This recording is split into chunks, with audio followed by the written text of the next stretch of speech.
Good evening, everyone, and welcome to Austin by Starlight, episode 22. Last we left off, our coterie had made some strides to getting to know the owner of the Blind Pig Pub. A and with some business propositions and perhaps some other underhanded dealings, Lupe and Alistair found themselves with a tasty meal and with a little bit of that person's in their back pocket now. Meanwhile, things got a little tense between Yvette and her sire, and when the coterie, Yvette, and her sire met, the conversation went very much around the table. It eventually led back to the question of, did Yvette want Jacques Lacroix to leave and never come back? Ultimately, the decision was on Yvette to make, and when she declared her decision,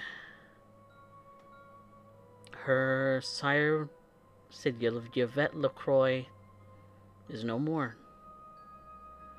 And now, this kindred, with memories of a past life, past deeds, past who even knows, flooding back to her,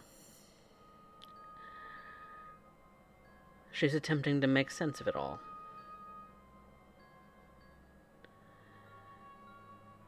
Yvette, give us a little bit of an idea of how that's impacted you.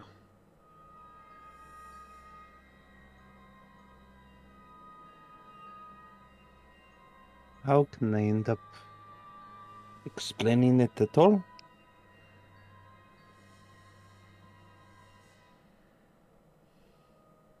For as long as I have existed upon this side of ignorance, I have been at Jacques' behest. His every whim was mine to serve. The atrocity, the crime, the things that I have done and have been forced to do by being bound by blood. And then I was embraced.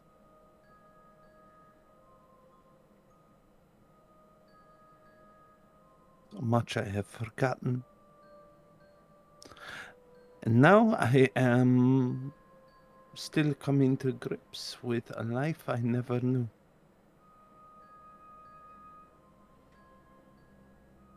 I almost feel as though it was a kindness to make me forget. Instead, what he made was a child named Yvette Lacroix.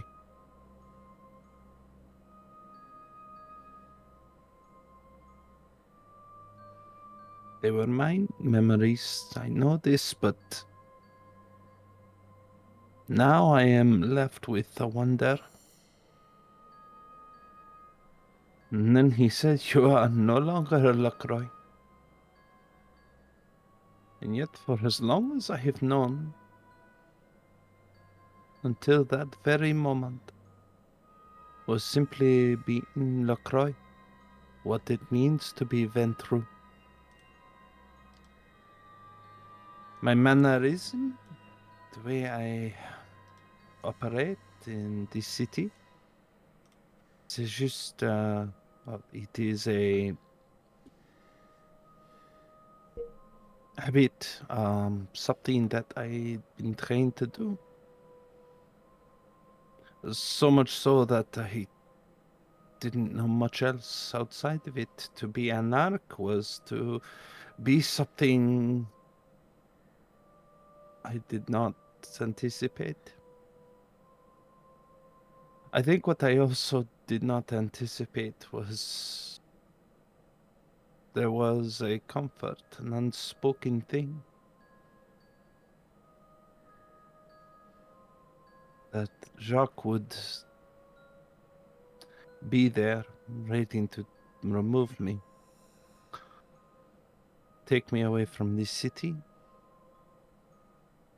I did not realize that there was a small part of me that was almost counting on it, as though a failsafe of some kind. Now I am truly alone. I have no one to turn to, no one who can truly understand what it is that I've lost.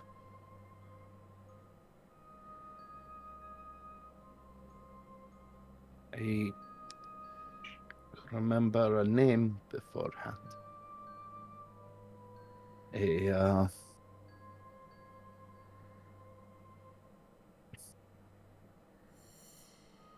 de la Fonte, de la Fontaine, de la Fontaine. In French, it means of the fountain. I'm sure in history it meant something significant, but it is a name that I have not heard in such time that it's almost akin to one's, I can only presume, maiden name. After so many years with a new name, you have dissociated with it. But all I feel is rage and cut adrift.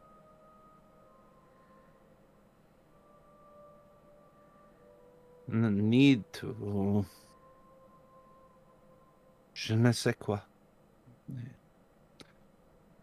At this point, I am still overwhelmed. I still remember last evening, I sat on the front porch of my home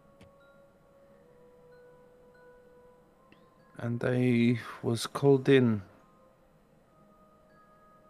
I was called in by Dale. And I don't think he realized all I was doing was waiting for the sun. And even now, everything feels so much more false.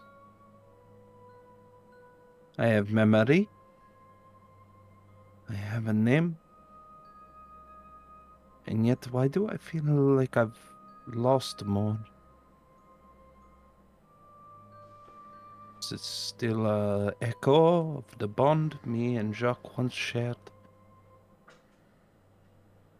Or something else? Being under his employ for so many decades has changed things. I don't know what to think. The unknown scares most. But through it all, one must maintain their dignity. Dignitas.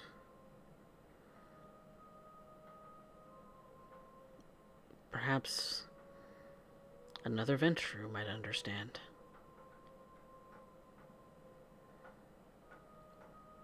But that leaves us with Pax, whose recent endeavors have led her to seeking out the cause of apparitions to be spotted near a construction site north of the city. With the help of Alistair, have been hitting the books, trying to determine what is fact and what is fiction out of a plethora of things. Alistair, of course, pointing at this book and that book and underlining this and highlighting that and pointing it all out to you and in what multiple factors there are considering when it comes to apparitions. So many things to consider. I'm certainly not the bookish type. But I'm glad that he is, because that makes things a million times easier. Meanwhile, I'm much more feet on the ground. I much prefer to get my hands on. It's a bit hard to focus, though, with everything that's happened last evening. We'll see what happens. Yes, there has been other things on your mind. A certain guilt you might be feeling.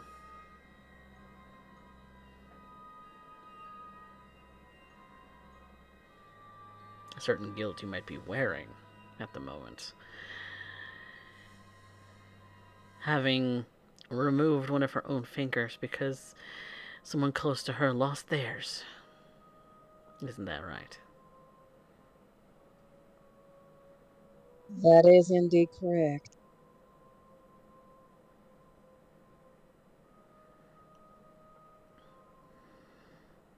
Alistair, over the course of the last night or so, you've been conversing with Pax about this apparition sighting that she's had.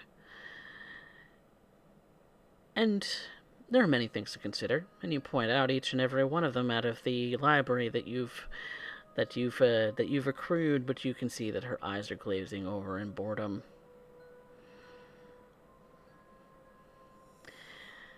What are your thoughts going into all of this? Knowing what you know and knowing what you don't.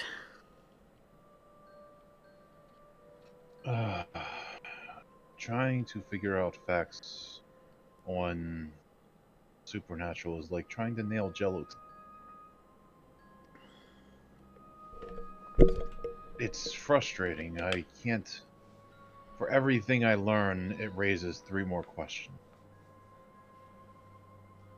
I can't wait to figure it out at some point, but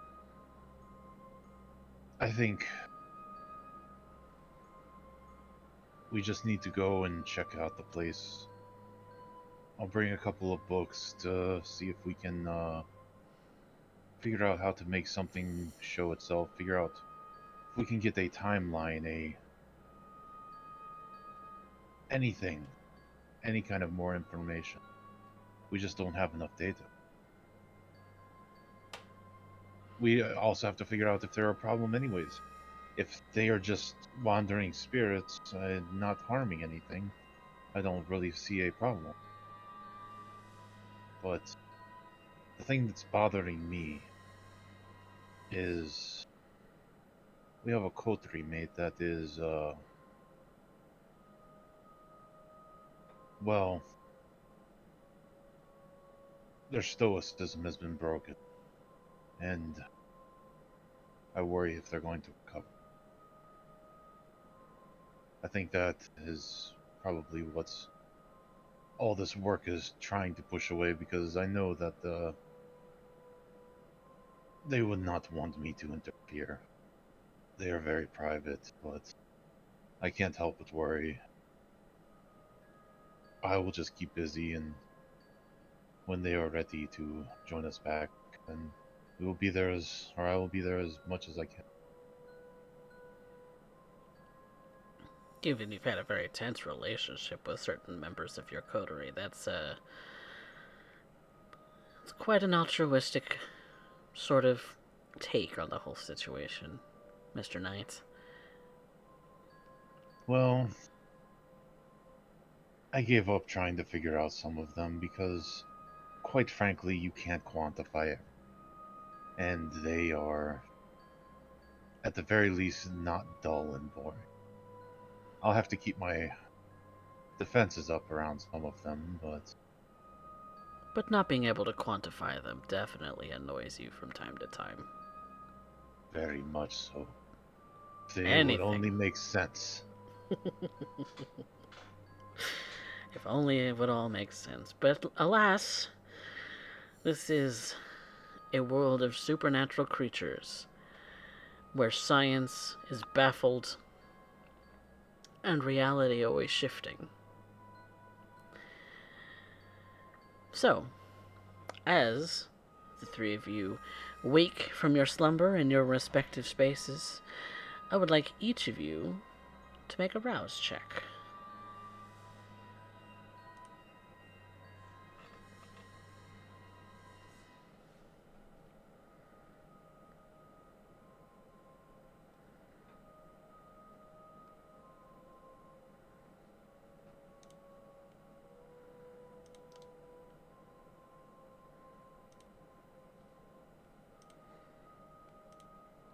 Alright. Yvette, you get a little hungrier. The feed, the sip that you had from Dale, doesn't seem to satisfy it as much as long as you would have liked it to. So it doesn't stay very long, but you can be thankful for the little bit that you do have. And the Alistair and Pax, you're not any hungrier than you were last night, and Pax, in your case, that's a blessing. Because you have a very restrictive diet.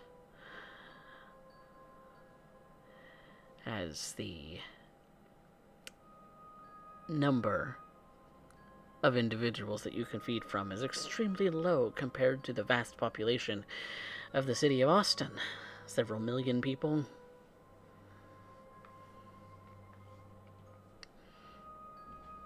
So, the three of you eventually all arrive in your own time frame to the coterie house.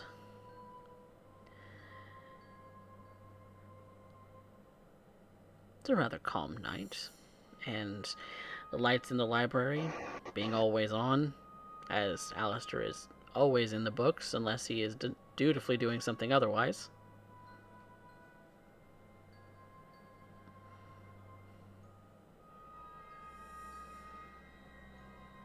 Jack's back away, dropping the bags. You're still in those books, Alistair. They're not going to read themselves. We need information.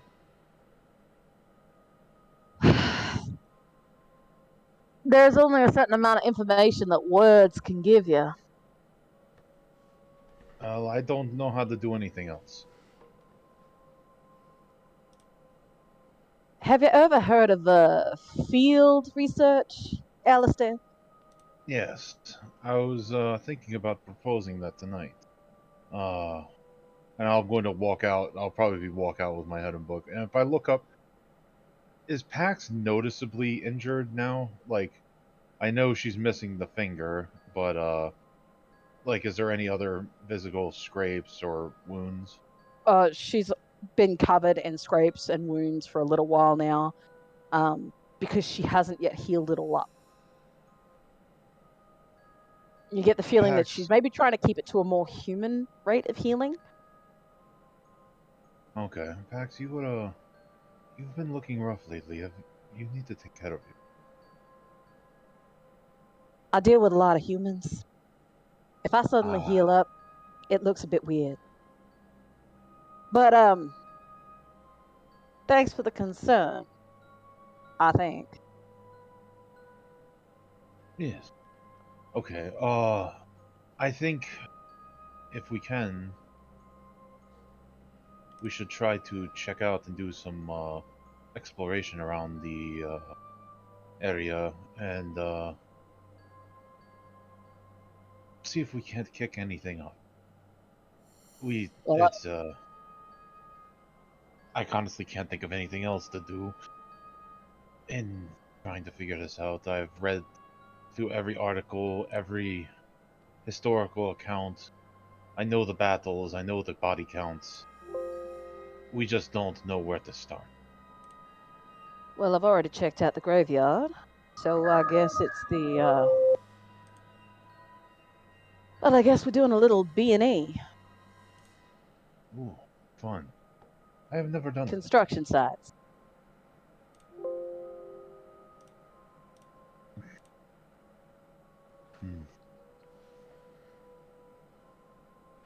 I'll kind of get quiet first. And I'll look over to it. Have you heard from, well, I can't really say the name anymore since it is supposedly dead, but have you heard from them? Have I heard from Frenchie? Hmm. I was hoping she'd show up here tonight.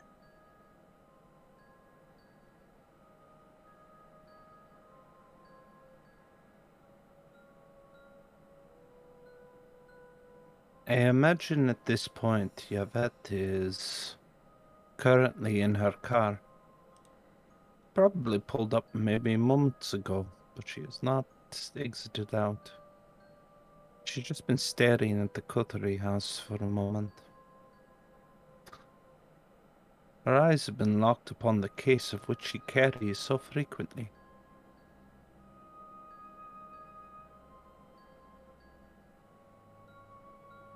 She asks herself a question over and over in her own mind, one that she fears to actually bring words to. It takes her a moment before she recovers herself, to center herself, to remain with the poise, the dignity that one must maintain in these situations. And as such, takes hold of that case with the rifle and the sword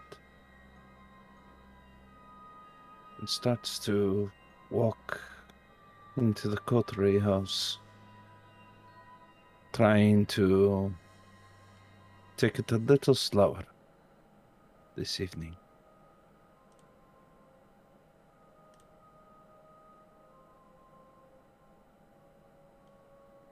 Perhaps she not opens the door, simply closes it with little more than a nod to Mademoiselle Cosetta and Monsieur Knight, who acknowledge their presence before placing her belongings upon the table and taking a seat, though she does not open the case as she normally does. She just more looks at it.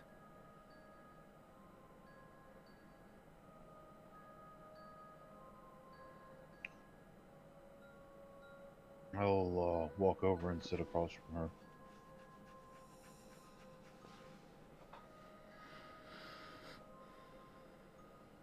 Pax kind of flops into the seat beside Yvette.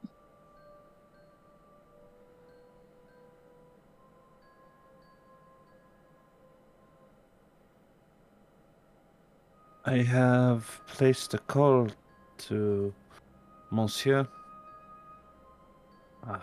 Pendrum. We have made arrangements for his security, which I have been told are in good standing, while I attend to certain matters.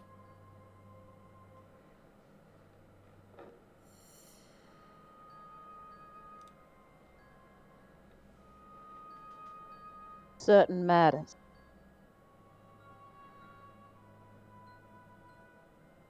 How are you dealing with certain matters? I know you don't like being personal, but you took a heavy blow and, well, we may not be besties, but you are a member of the coterie, and that means I have to. It will not affect my performance and my duties as expected of my coterie.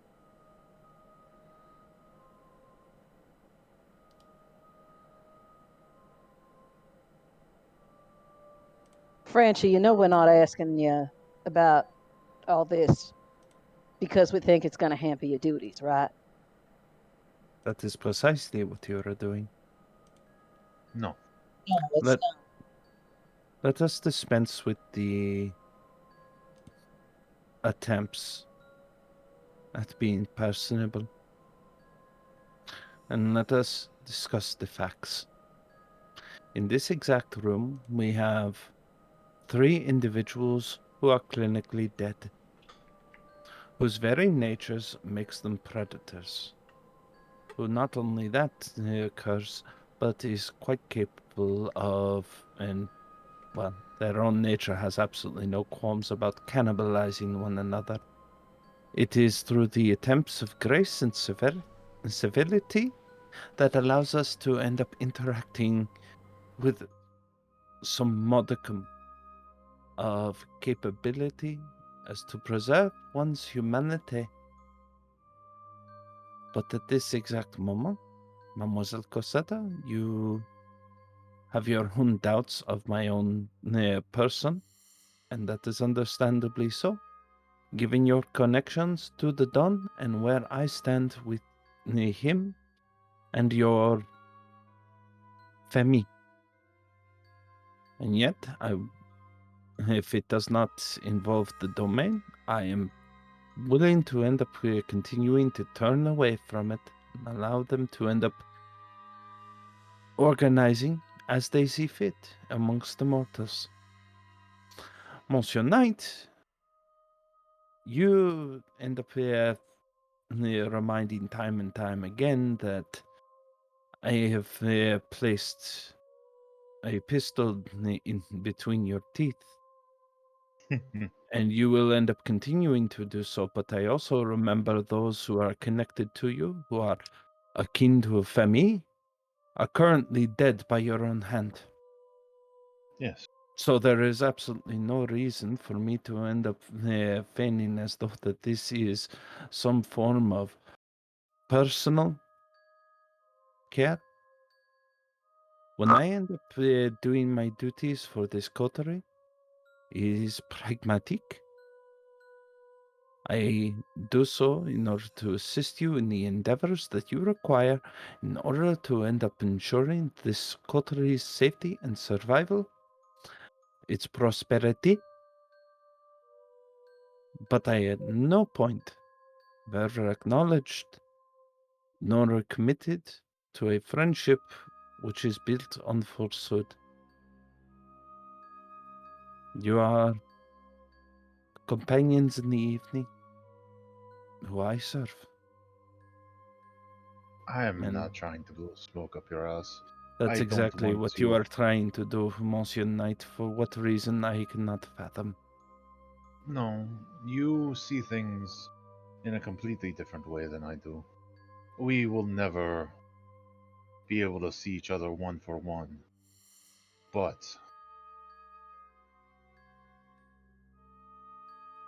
what you see and what is not always the same thing. Just remember that. You may think, may not care about us in that way, but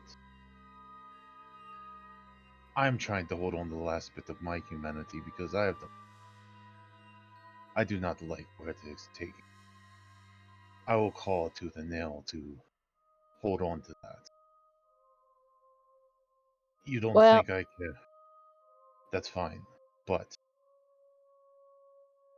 it's not just because we want you at combat efficiency that we are asking.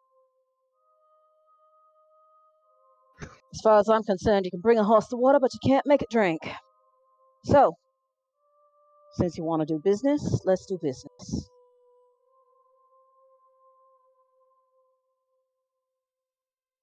We're looking at the movements of ghosts and whatnot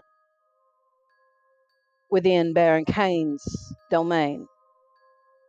I do believe I mentioned that I already checked out the graveyard and it was quite busy. Alistair's been doing some research. I was thinking tonight maybe we could put some feet on the ground. Might be a good distraction for you. Very well, if that is what you wish, then it shall be done. There is a One more point of order that I have to ask. Another simple question that I've asked before. What would you like to be called?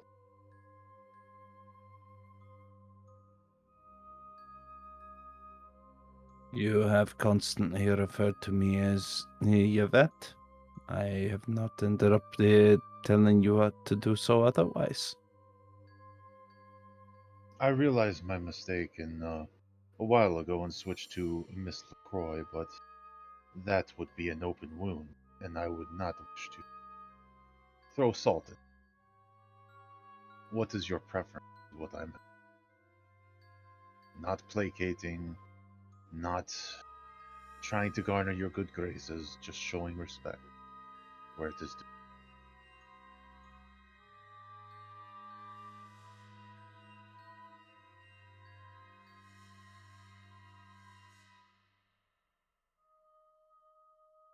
She just kind of looks back to the case.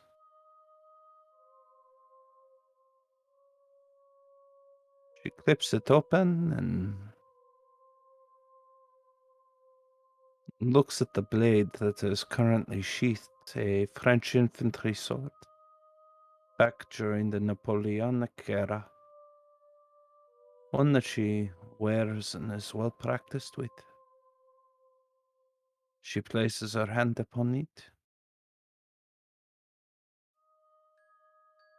Sometimes she's not sure which is the lie. It is a sword passed down from your great-grandsire, passed on, was originally Sebastian Lacroix when he served with Napoleon. She has kept it, guarded, oiled, practiced.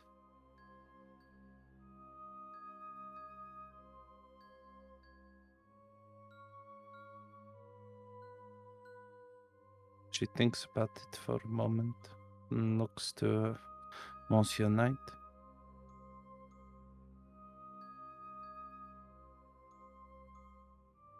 Now, I have to ask another character question because maybe my memory is a little fuzzy, but I don't know if Alistair has... Like, how is Alistair talking about this? Because it's interesting, just because I'm not sure on where Alistair's getting this response from, now that I've had a little bit of time to think about it. Which one? How he would even know that she has any inclination about her name. Because that was a decree done by Jacques, not Yvette. Yeah. No, he said in between, like while we were in the bar, that Yvette LaCroix is no more or whatever. So that's why he's like, okay, well, if that name's dead, what? I need new marching orders. He's not. I understand that, but it's just something I'm trying to think of because now that's actually incredibly telling to Alistair. That Alistair's going off of Jacques' hearsay, not Yvette's. Yvette never said anything about the name. He's going off the assumption of, okay, if that name is gone, I'm not going to piss off the woman that's already shoved a gun in my mouth once. Oh, it's fine. I'm just trying to link it together and trying to make sure that there's something in the back that I might be able to tie it back into. Oh yeah. That If is I something. meta something, I'm sorry.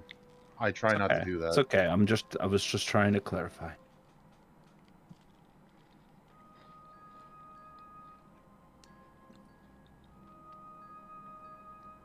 I am at a loss to answer that question, Monsieur Knight. I have a name of which I no longer can lay claim, and I have a name that is not of my own. It's like finding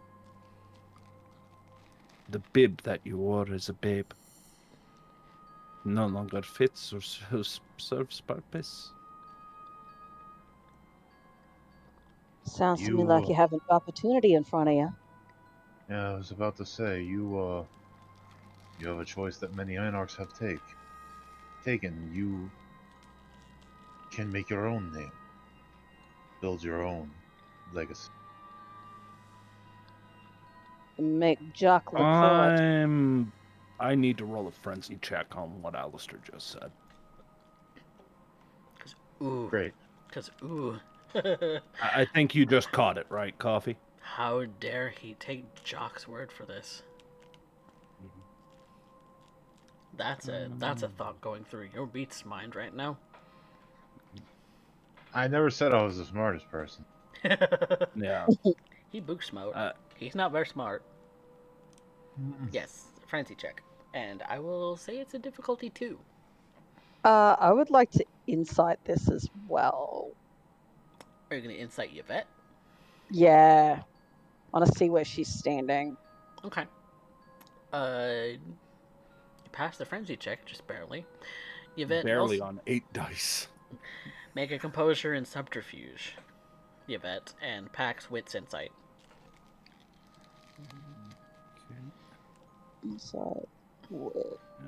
And this is a hide emotion, so +1. I'm not going to willpower it.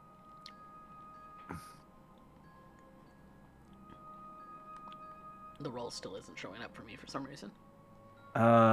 Yvette got 4. Pax rolled 3. All 3 dice are on her normal. She rolled no success on hunger. Barely keeping it together, Yvette. Would I see this? Roll an insight. Yep. What's insight if you want in it? Does Pax see that she's barely holding it together? I'm still not seeing the rolls, so I don't know. I'm going off your word. So ST, I'm gonna end up saying that Pax can definitely see it's a sore spot, but she wouldn't get anything outside. She wouldn't know what the sore spot is or what it was that made Yvette suddenly some sports tilt, but yeah. There's definitely something that's like, careful, landmines. A sore spot got nicked, but you're not sure which one it is. I got 3 as well. Hey, finally a refresh. Got 3 as well. So yeah, Yvette, once again, hard to read. You just know that something you mentioned was an extremely sore spot. All right, let's just get off this topic and move on to business, yeah? You end up requesting me to end up here going with you to a construction site. I think that To sounds what like ends? a To what ends? investigation. Into the phenomena of spirits that have plagued the northern border of Kane's domain. Oui? Yes. Very well then. She closes the case firmly and begins to pick it up, stand. It shall be at your discretion immediately, Mademoiselle Cosetta. Let's go then. Alistair's just going to be trailing behind. She kind of leans over to Alistair and is like, I don't know what I did this time either. Pax leans over, she's like, eggshells for a while, so this just not. Is Moxie breaking up for anybody else? I'm having a hard time. Yeah, that broke up. Okay, hang on. Let me adjust. I had to adjust for. Is that better? No. Ah! Were you using a webcam mic last week? Because that mic wasn't cutting out. It was just echoey, but it wasn't cutting out. If I switch across to this, is that better? Much. Yeah. Oh. We get your background echo, but we can live with that. Yeah. So at least we can hear you. Pax leans over to Alistair as Yvette walks off. She's like, I can see this is going to be eggshells for a while, so let's just avoid this whole fucking mess. Yeah? Yeah, I wish sometimes people made sense. I don't fucking know. And I'm just going to, like, exasperated, like, just walk to the car.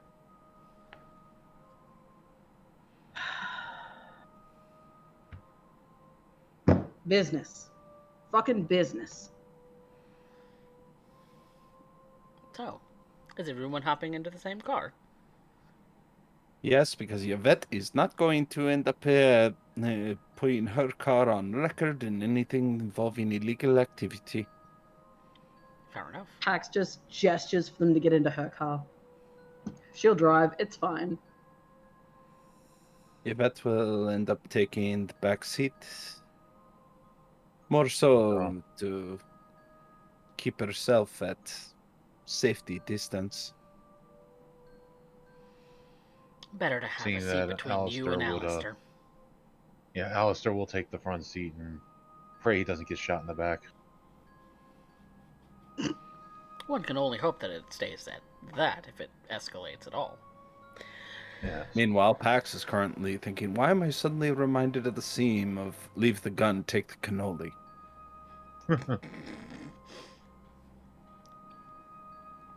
But you all have a pleasant drive, if a little tense, to the Quiet and awkward. quiet and awkward, quiet, tense, and awkward, out to the construction site where lights are lit, construction vehicles are out, but for the moment, at least, everything is paused. No one's at any of the construction vehicles. No one is around to gesture over to figure out what's going on. It's just construction was started and construction was paused, as if everyone was on break. Pax is gonna park a couple of blocks away. She's not stupid enough to park directly outside the place. They're probably gonna end up breaking and entering.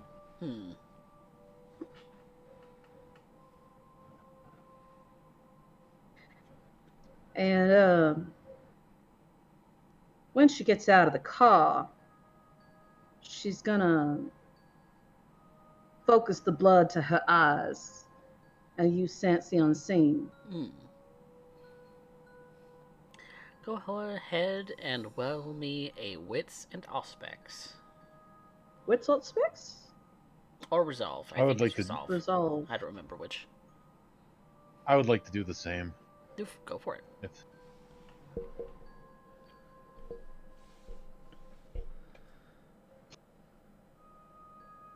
Heightened Ouch. senses or sense the unseen? Oh shit, wrong thing. It's Sense since the the Unseen. says wits discipline, Yeah. right? Yeah. Sorry. Ooh. I clicked the wrong thing. Okay. So 3 for Alistair, 5 for Pax. Fantastic. Alistair, you see little wisps of what you could only imagine is some spiritual aura. You don't have a whole lot of personal experience with these sorts of things, as seeing the unseen is a little bit of a new skill for you, isn't it? Yes, I've only very recently come into the ability to do these things. They've developed since moving into the house. Yes. And so you see wisps of almost like it's like mirage sort of a feel that kind of has a faint if bluish glow. Very faint though. It kind of looks as if the entire site is just kind of littered with these little mirage images of sort of bluish, sort of floating in the wind sort of energy. They seem to flow with the wind even. that they might even be propelled by it or something to that effect. But no real form. They just kind of appear and disappear as the wind picks up in the region, in the area. Kind of like Northern Lights type shit. Almost, yeah. And so not much you're seeing here. And you see a little bit of a sort of haze that kind of just surrounds the area a little bit in a sort of darker tone. It's hard to kind of hard to make out in a sense, in that it feels, I suppose what you could say is that you feel something more than you see it when it comes to the general area of this construction site.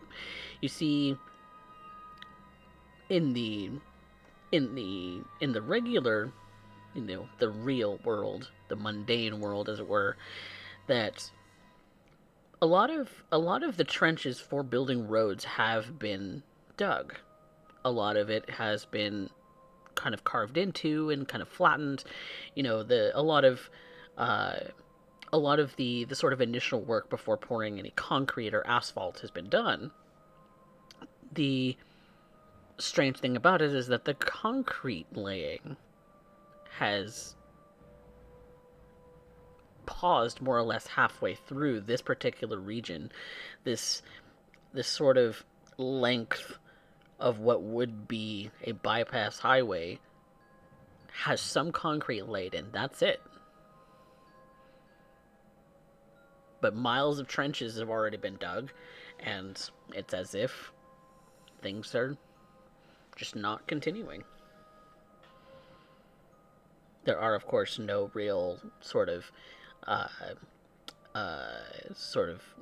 roads aside from construction roads that have been, ridden over and over again by vehicles that link to this, because this is a new construction. Okay, 2 questions. Sure. The haze that I've seen, is it stronger anywhere in particular? Like, does it get thicker anywhere? No, it's just general. It's just a general feeling around the length, like a pressure kind of a deal. Yeah, you drive up and down the sort of construction, trails that are nearby. Kind of walking up and down them or driving up and down them. That it's kind of the same. The same kind of blanket-y color that doesn't exist anywhere else. Pax, you see this a little bit stronger. You feel it a little bit stronger. You feel almost like a magnetic pull on your heart. Kind of downward. You see that some of these wisps that I described before, they're kind of melding into this haze, and kind of you kind of expect that the haze is kind of wisping up from the ground, but instead it's the opposite. It's kind of like it's falling. Like it's falling, yeah, like dust falling, or like smoke falling, heavy smoke falling. That's what it looks like to you. And you do see that there are some. You see that there are some that have some of these apparitions that do have a little bit more of a humanoid sort of shape to them, but they're just as in and out as the sort of wispy little elements. Do any of them look familiar? One does. Because it has a fuller body form than the other apparitions that you see. The others have some sort of wispy elements, but you see maybe the outline of a head and a torso, sort of looking as if it's drifting or walking across the ground, eventually melding into this sort of thick haze, and eventually disappearing. So is it kind of like this haze is dissolving them? That's a way to describe it.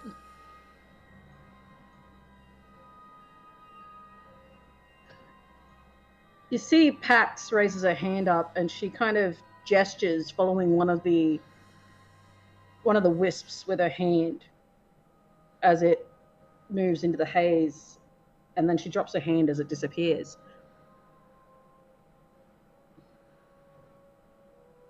There's a lot going on here. And it's coming from down somewhere.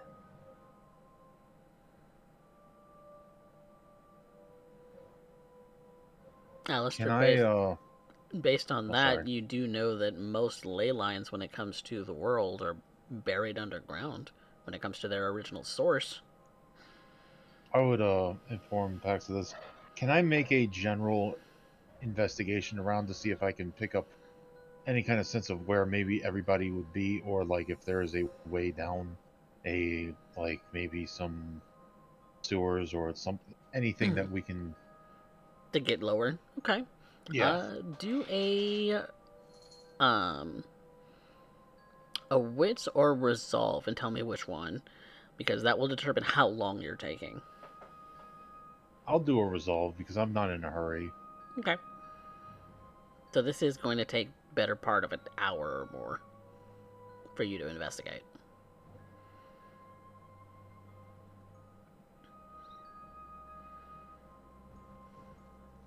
In the meantime, I'll arouse the blood for this too. Alistair is investigating. Is anyone assisting him in this investigation? No. I do not believe I'm capable of doing so. No, I am not. Okay. So Alistair is investigating for other ways that maybe lead downward. In the meantime, what are Yvette and Pax doing?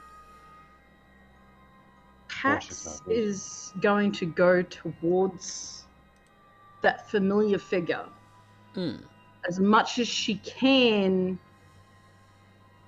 without crossing any fence lines or anything like that.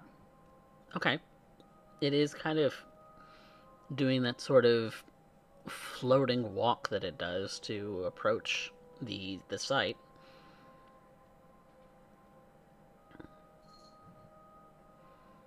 She kind of takes a quick look around. Can she see anyone in the vicinity? Then there's no one else here. Hey! Hey! Psst. You see that it's Mademoiselle, kind of... I'm right here. Not you. Them. She's pointing at nothing. Towards a light, maybe? Yvette is still unsure. She has heard many tales of the madness of Malkavians.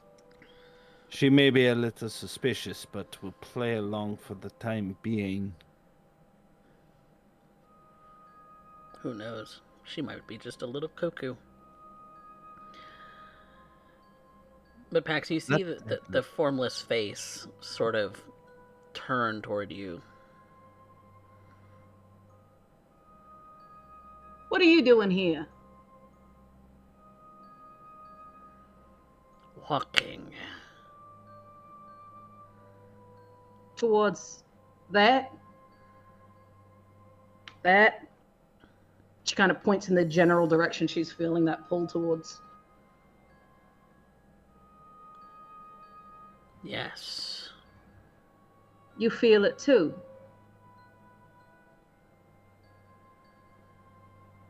Do you know what happens when you get there? Don't know. Do you want to go?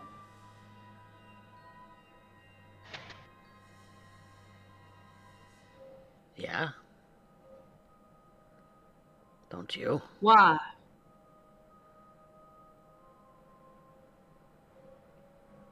I can feel it, but why? Do you know why? Don't know. You just want to.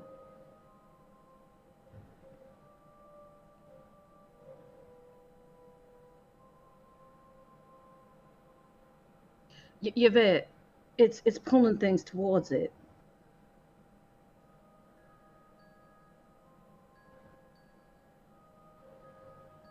The dead, they're walking towards it.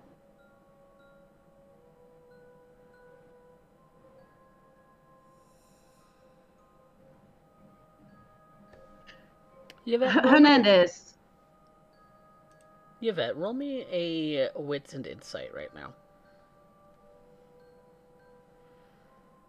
Very well.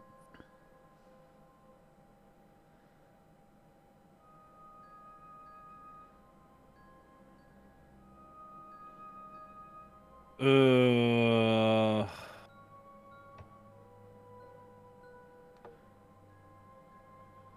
gonna leave it? No, I'm gonna re-roll that one. I am not willing to have to maintain. So only 2. Okay. It takes you a second. But your eyes keep going back to something. You're not entirely sure what exactly. It's just that your head is occasionally drawn to the lights? Question mark? To the construction site?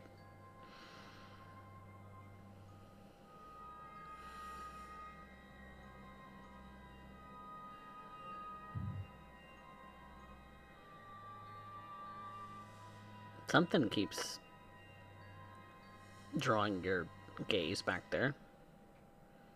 Nothing's changing. And what does it appear Mademoiselle Cosetta is currently doing? Is she continuing the conversation with whatever specters flooded her mind this evening? She just yelled the name Hernandez.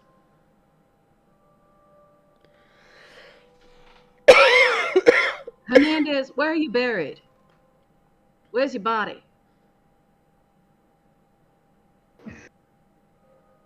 Does it matter? Before you go. To me, it does.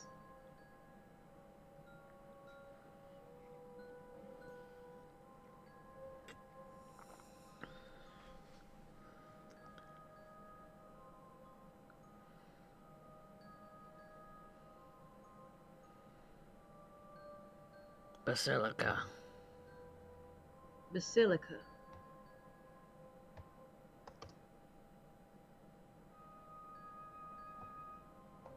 Graveyard nearby. Nearby the Basilica. Here.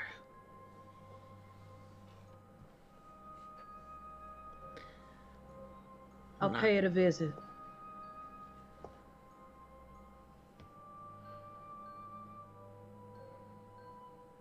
I've been walking so many nights. And he just slowly continues to trudge along. Goodbye.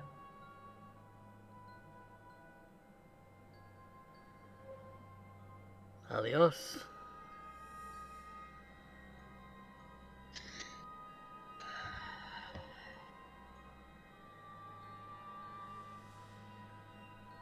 She kind of watches him for a bit.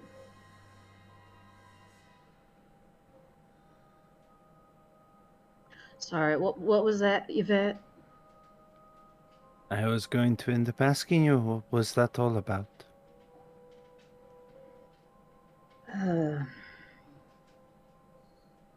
Ghosts that shouldn't be here. Ghosts that should be in Mexico.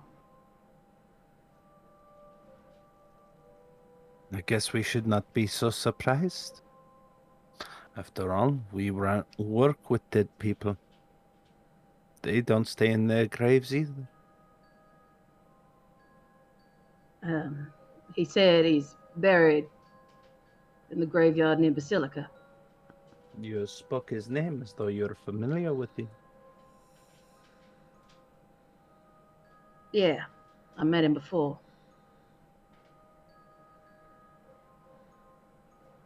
You have a habit of dealing with spirits?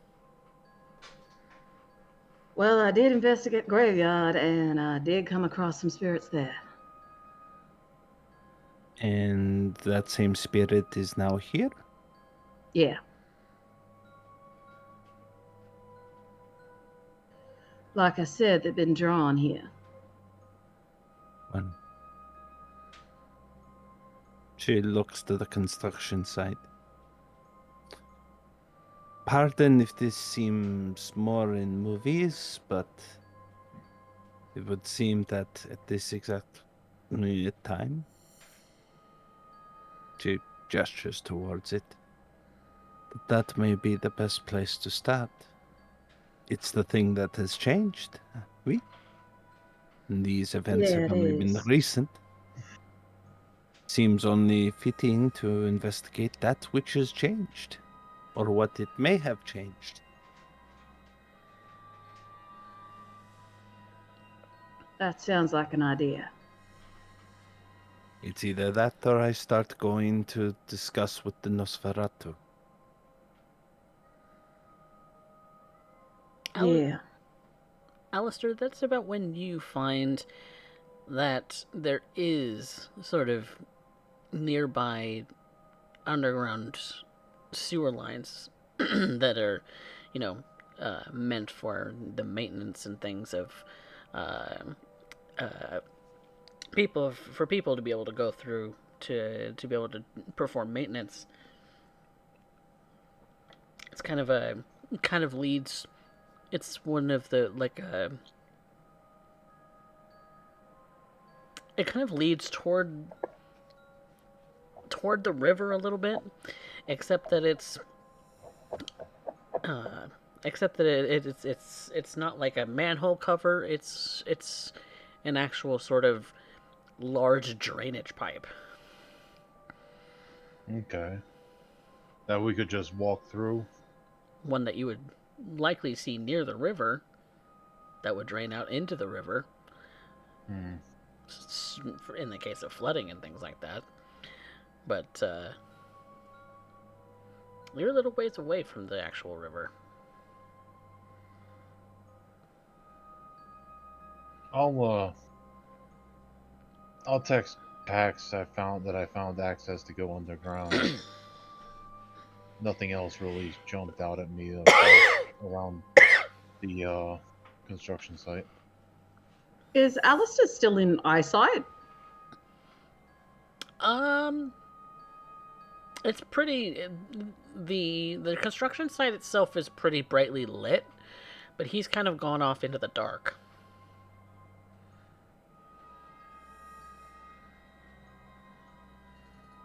Seems to have wandered off while you and Yvette were chasing ghosts. Pax shows Yvette the message. The lights are underground first.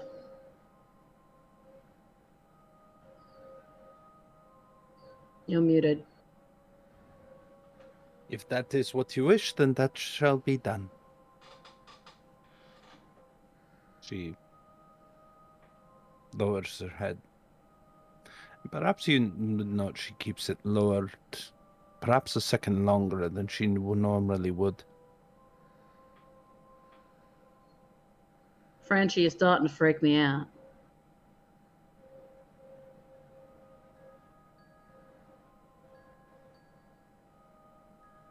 Pardon. It will not happen again. No worries, just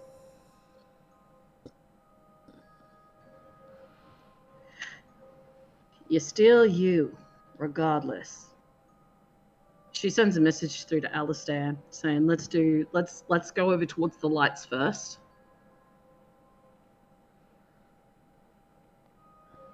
I would mosey on back. All right. You mosey on back. Takes about 15 minutes. And so, you're going up to the actual site.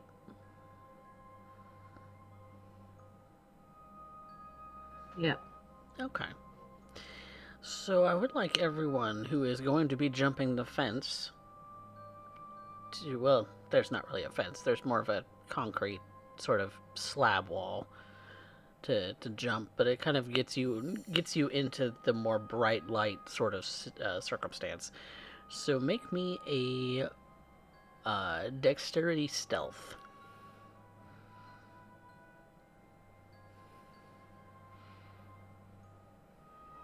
This is not going to go well. Oh no, not at all. You want to know why? That's why. No, this is why. One's across the board. It's a success for each of you. So that's good. So, in walking into this more construction area, you do see that a lot of what you're looking at is very wide sort of rows of dirt that have just been removed, that have been flattened, kind of packed, that even some, rebar for concrete has been placed, and all they're waiting to do is just pour the mix. There's some of it which is complete a little further on beyond you, with some of the trucks and things like that are here. You do see a couple of backhoes. You don't see a cement truck though. You're just seeing things that would sort of dig out the earth. But you get onto the concrete, or you look over at the concrete, which is, pretty brightly lit in this moment, and normally you would see some sort of management building in the area, but you don't see one. Does it look like things have maybe been put on hold for a little while? For a little while, there's definitely lights on out here, so somebody had to turn on the lights, or maybe they're automatic. Is there any kind of tracks anywhere that heavy like that everybody just went this way? If you're looking for footprints, give me a wits and investigation. Okay.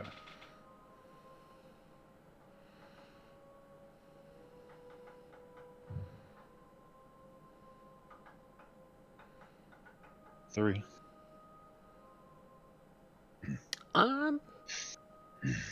You don't really see much in the way of footprints in the dirt.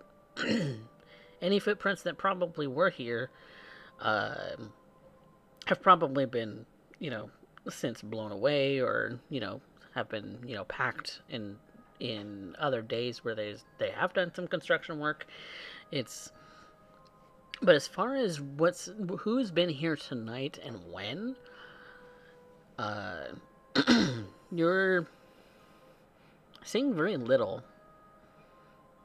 You're leaving your own footprints behind, obviously, but as far as from the vehicles to another position in the dirt, not seeing a whole lot of that. You're seeing that you're still in that sort of blackish haze that's been covering this whole place. That things are it's just weirdly quiet. Pax is gonna keep following that pull. Does the haze seem to get thicker the deeper they go?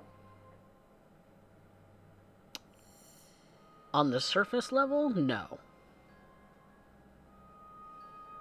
You keep following the kind of trenches of dirt. It doesn't really change. And what about that sensation? That sensation is continually drawing you downward. And if I jump inside the trenches, how deep are they? Not terribly deep. This is like, it's not like a trench per se. It's like when you see that a like a highway road is only just started construction. It's that. It's barely started construction. It's maybe compared to like the rest of the earth around it.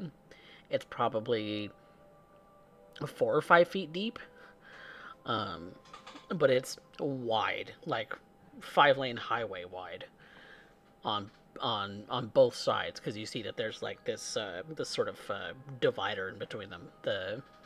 Um, I forget what it's called, but there's the divider, and there's another 5 lanes size trench on the other side.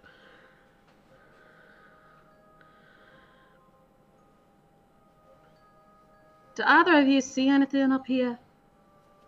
I still have sentient scene up. I'm looking around. Do I see anything? You still see exactly what you have seen. Yvette Nothing just to- continues to observe with the Mark 1 eyeball. The Mark 1 eyeball. Yes. In that case, Yvette, make me a wits and awareness, since we haven't really gauged your perception on this. Pax is kind of distracted what she's seeing on the other side of the veil. She's not really seeing anything in the real world right now. Okay, so that's 2. Okay. Everything seems like it would ordinarily be ripe for people to be constructing all the way night through. That overnight crews would have no issue continuing their work. But they're not. It's great conditions. The weather's good. The recent rain is already dried up. Everything is perfect for getting right back to work after, a rainy day the day before.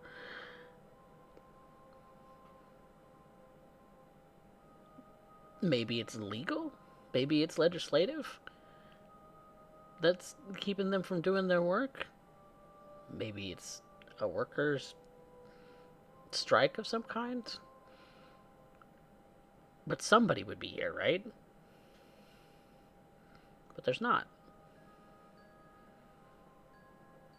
And I do not end up seeing any form of foreman trailer or anything like that out here. Nope. As in giving the impression that they have no intention on returning. But they left all the equipment out here. Yep.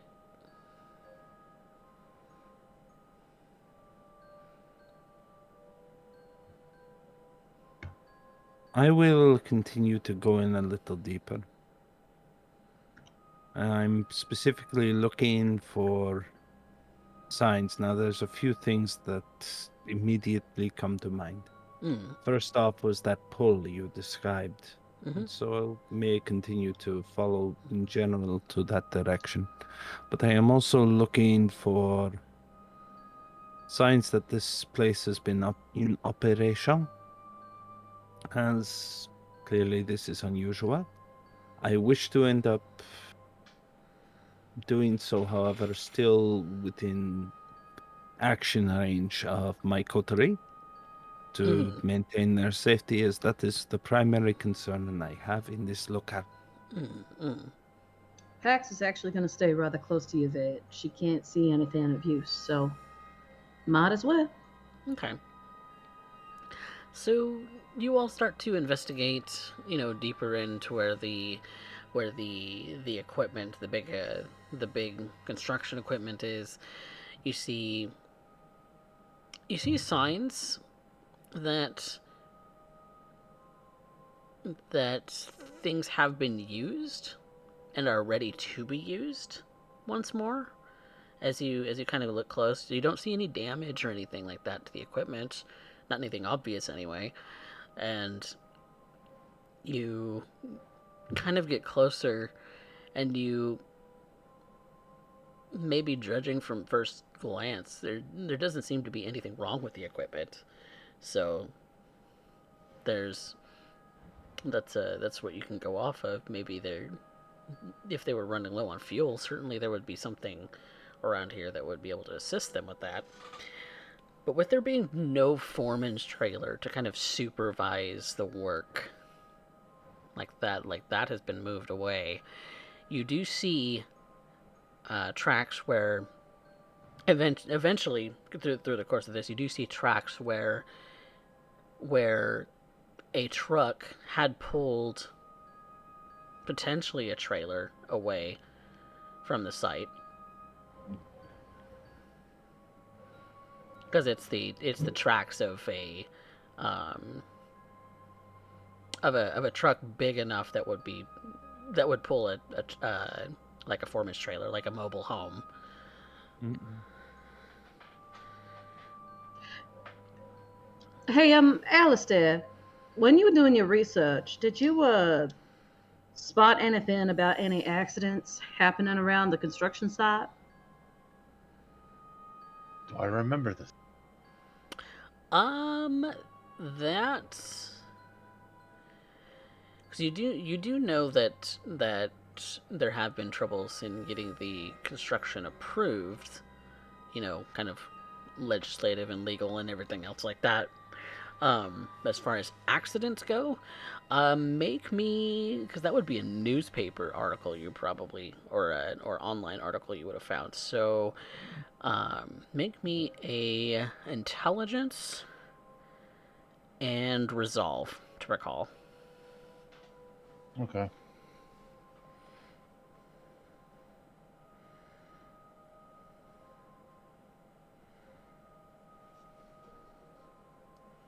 Ooh, that's juicy. That is 7. Thinking on it, you were kind of piecing it together based off of the construction company having to put a pause on work. You do recall seeing that. You do recall that there was an accident that happened in the news recently, within the last few weeks or so, that caused a brief sort of bad light on the construction company, but it was quieted down very quickly.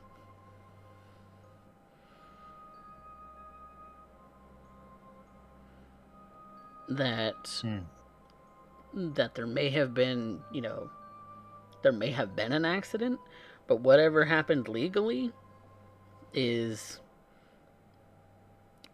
had been resolved very quickly. I'll relay all this.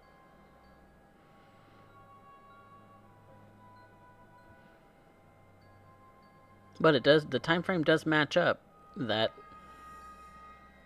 all work was paused and not continued after that.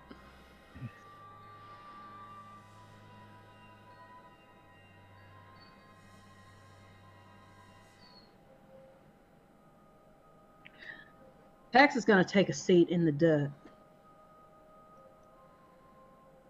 and kind of dig her fingers in. It's pretty And well packed. she's going to dig in, and she's going to try and use premonition, see if she can't connect to what happened or is happening or going to happen in this area. Okay. Roll me a premonition. And a rails. That's 4.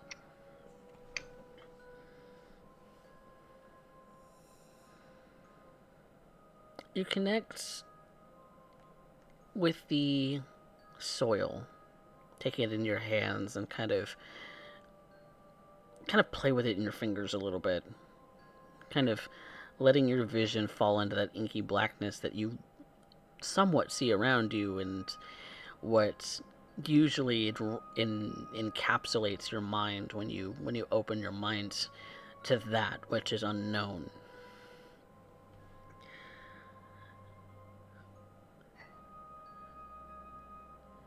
You look briefly at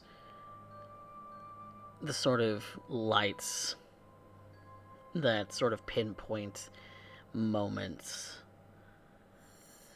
You reach for what happened in the recent past, and you're screaming and shouting.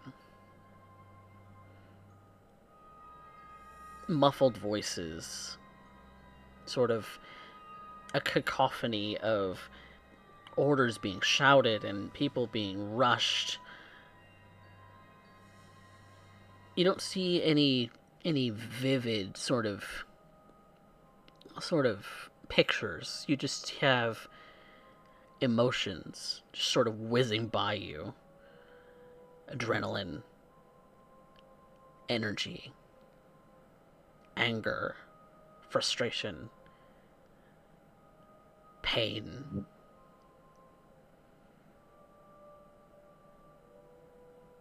Worry, intense. You move, but your sight is drawn back to a future moment, a moment that hasn't been. You see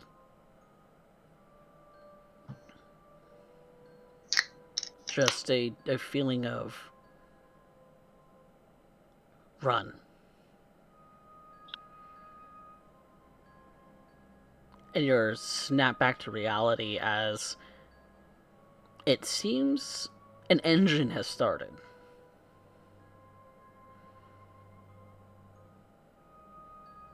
Pax is going to get to her feet and she is going to say, run? And she's going to run away from the engine. And that's just as the arm of the backhoe was coming straight down where you were.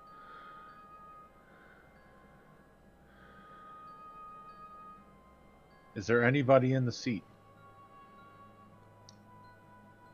No.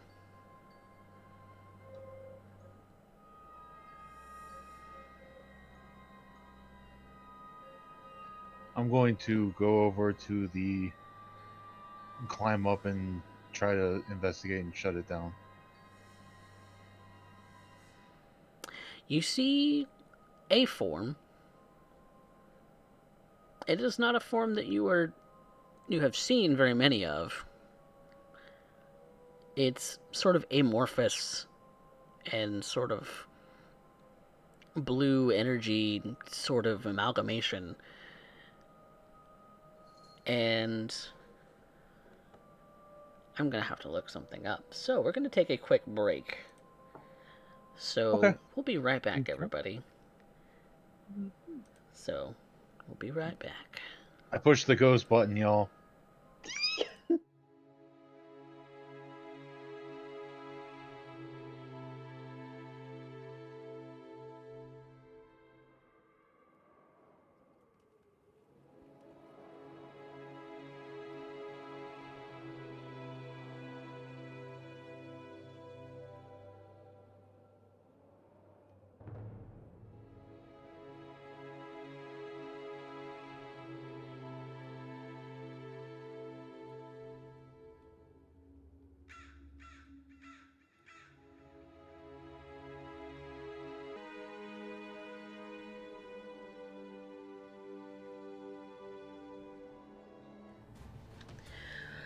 Welcome back, everyone, to Austin by Starlight, episode 22. Pax had performed a premonition. A premonition that told her of things that had happened here and things that might happen here. And shortly before she was mauled by a back hose digging arm, she was told, to run. And so, instantly, she gets up from her seat just as this back hose arm smashes down to try and crush her. In that moment, Alistair jumps to action and climbs into the sort of cockpit of this machine to see if he can get it to shut down, as it is powered on at the moment. Only to find that there is this sort of shape, bluish glowing energy, sort of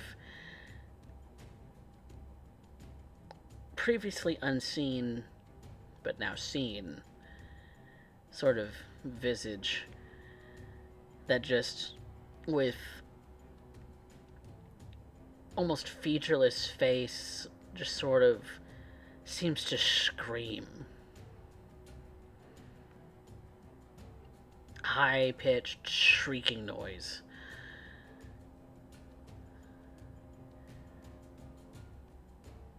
So, Alistair, what do you do?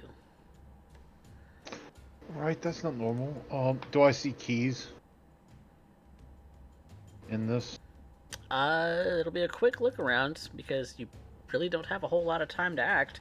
So that's a wits and drive, because this is a machine you don't operate. Oh, this should be good.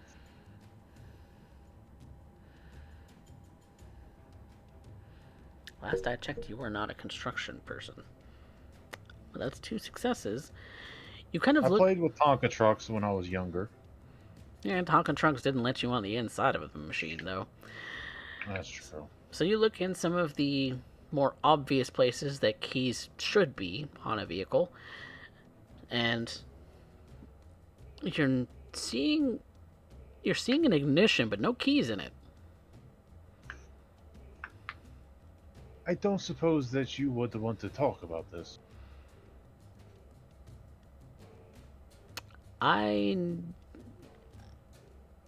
am going to need you to make me a dexterity and athletics, because it is wishing to chuck something at you. That's good too. Anything that's loose in this little space, it is going to hurl at you. I get a lunch pail to the face.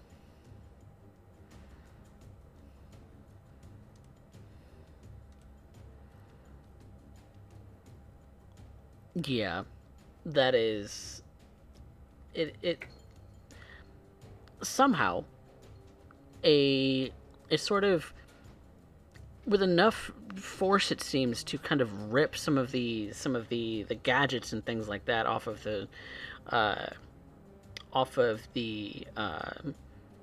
sort of paneling that's there, levers and things of that sort. Seems to pull off something, plastic, and ends up chucking it at you. That's going to be 2 points of superficial damage, already halved. Ooh. I imagine I go flying. Not necessarily.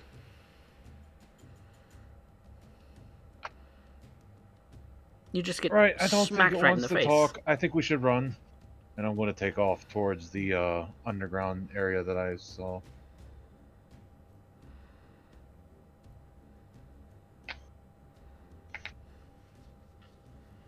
I Alright. will proceed to cover them, make sure that they escape into this subterranean entrance. Alright. It is going to follow. Are you all running? So I would need stamina and athletics from each of you. It's gonna try and hurl a loose rebar at you.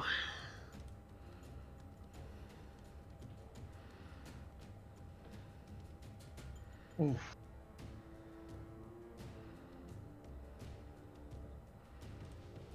Okay. Well, since it seems that Alistair's the one lagging behind, that's its target for a loose rebar getting flung at you. I will put myself in the way. As I said, I am covering them. Oh, okay. So you are going to be the one lagging behind then. I will not go faster than the slowest member of the coterie. Okay. Then you are taking the. You are at Alistair's back since he's the one lagging behind a little bit.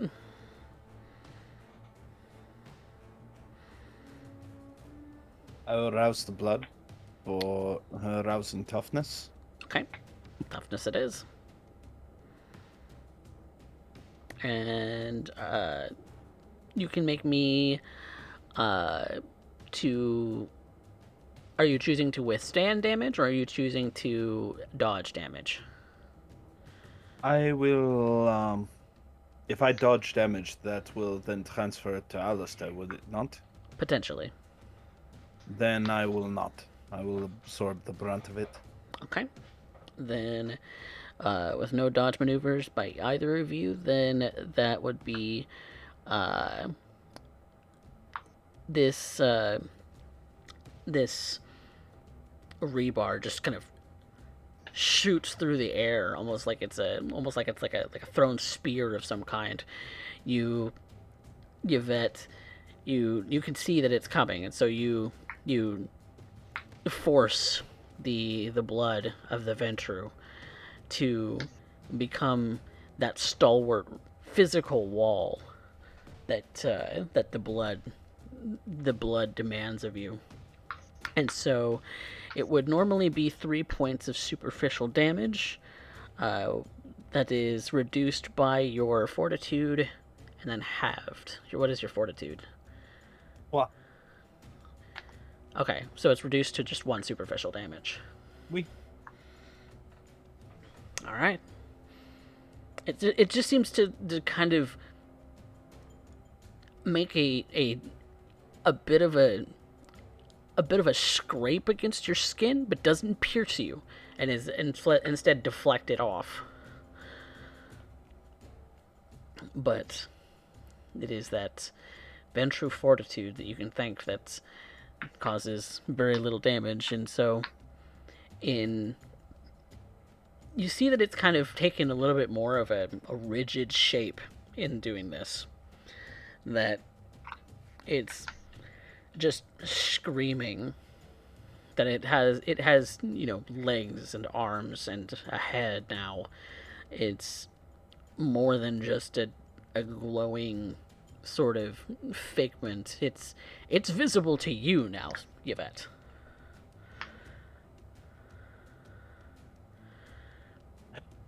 I look at it and I'm very concerned, as this is something that I would not have seen, at least not in this form. Monsieur Knight, I would suggest you hurry along at this point, she says, as perhaps another rebar bends itself as it flings it against her back, destroying her suit. Metal cascading upon the ground as she tries to cover him towards the underground entrance. All of you make another stamina athletics. And Yvette, since you're choosing to be the last in the marching order, that you'll take the end of it. But it seems that Pax is the one who's lagging behind this time, and so You can choose to let Alistair be, or you can cover him still.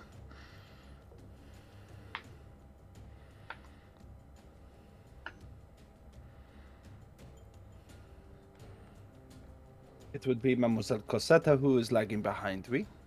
Looks like it. Okay.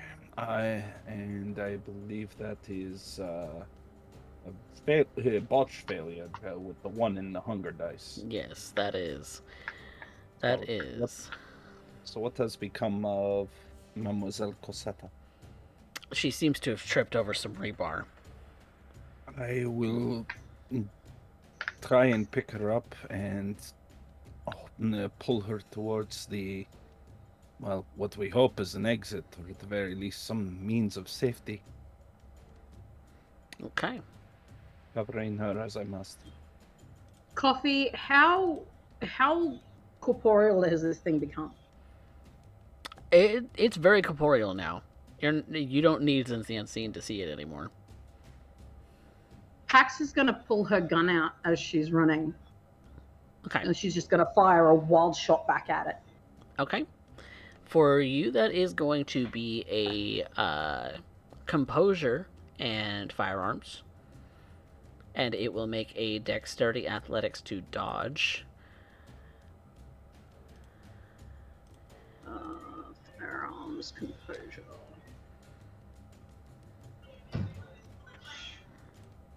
What the frick? I'm going to re-roll that one. Ooh, but that's 9 on a crit. Yeah. It completely just dodges out of the way. So, it is going to then hurl rebar at you at a -1.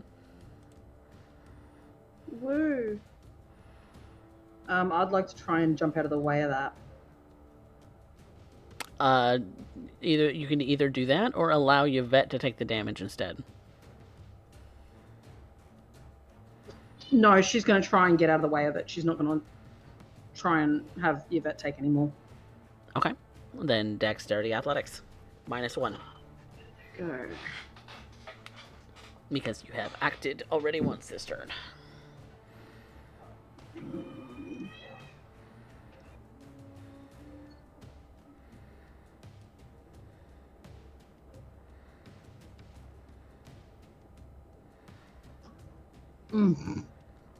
That is going to be 1 point of superficial health damage. Yay. All right. Am I seeing them try to fight this? How far away am I from this thing? You all are kind of relatively close. Like I would say, within 50 feet of it. Within 50 feet of it. Okay, I'm going to try to. You did see Pax take a wild shot at it, but it completely whiffed. I'm going to say, all right, fuck it. If we're going to try to fight, I wonder if we can affect it, and I'm going to pick up a piece of rebar and try to hit it. Okay. So if you're stopping in your tracks next to Pax, okay. I want to pick up the rebar and try to hit it. All right. So. Or, no wait, that would be melee, right? It would be melee.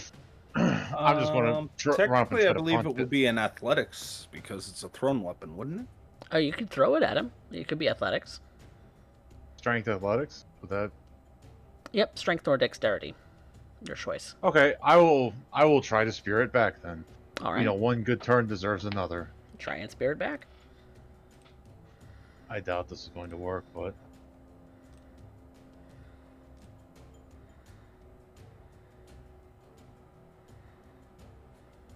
you know what? I will rouse the blood for this, because well, to give me actual chance. Mm-hmm.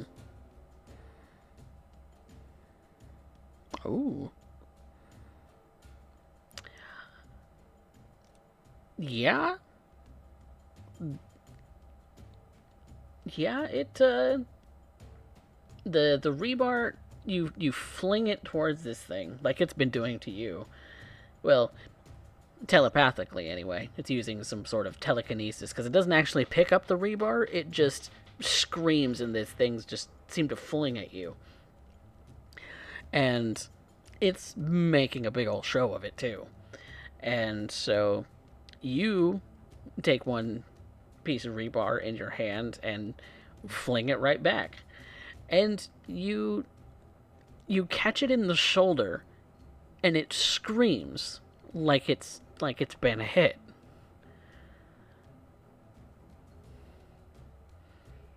And if that is the case and I am not the target, I will grab hold of the FAMAS and proceed to fire back. The FAMAS Yeah, I was about to say, it might be time to open the case. I think we can affect it. All right. Then if Yvette is going to make a attack roll, then go ahead and roll a composure and firearms for your FAMAS.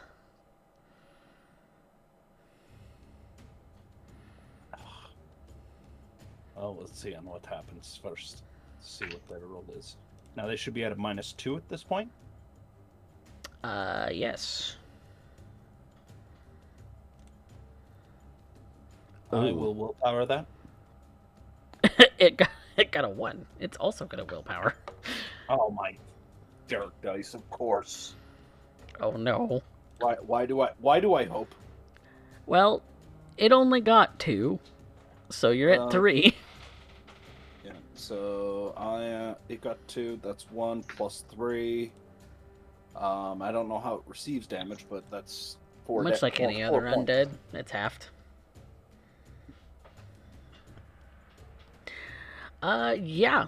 You fire off a shot with the FAMAS, kind of get it square in what you assume is the chest area, but this thing doesn't have a heart, and so much like yourself and your other undead compatriots, it's not dead because of that. It's still moving, but since it is going to be a new turn, it is going to instead choose to try and hide. So it is going to obfuscate. Or at least try and dematerialize itself, non-corporeal form. Now, just to be clear, that would mean Yvette still gets around to shooting because it's a ranged attack, correct? If it's using a power on itself, then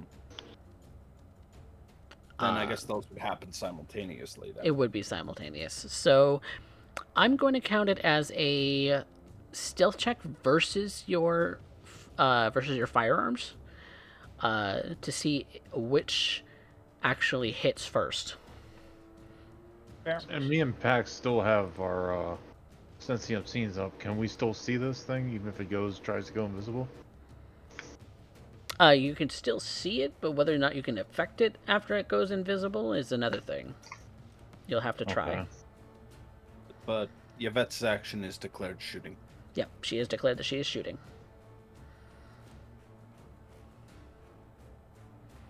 That's 5 on a crit.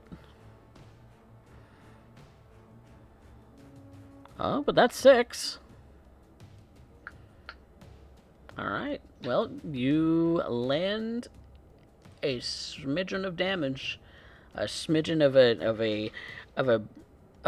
and just so you're aware, your bullets continue to pass through this specter of some kind, as even if you've hit it. So the bullets are not stopped; they're continuing to shoot by. So they will continue to fly. Yeah, they will plug into whatever it is they land into. So, okay, so you said this is a backhoe or an excavator? Yeah, that was the machine it was operating, right. But you've since run away a little bit from that. I'm just checking because if that's the case, then it would be going in through the seat, out the back, and into the engine block. Which I don't think the FAMAS has enough stopping power to get through an engine block, but Well, you all and the ghost have since run away from the excavator. So you're about 100 feet away from it. So if it was in front of it, then you might end up hitting the excavator, but it wasn't. It wasn't particularly. I'm in just front. trying to get a visual of what's going on. Yeah. So it's between you and the excavator. You guys are kind of sort of within like 30 feet of each other now, and you're about 100 feet away from the excavator now. You have since run away. So, with that being said, it has obfuscated itself and is choosing just to scream at those who can still hear it. And what are you doing?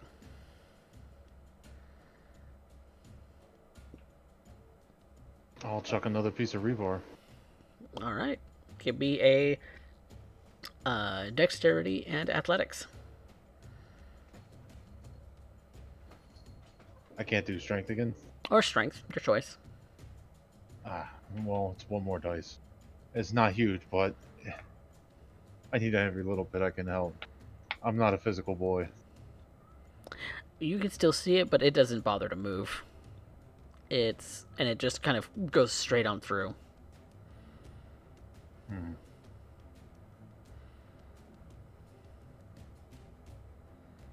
Is it still coming towards us, or is it standing still?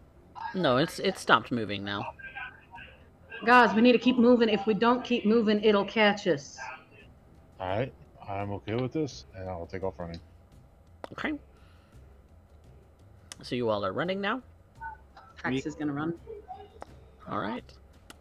Stamina and athletics.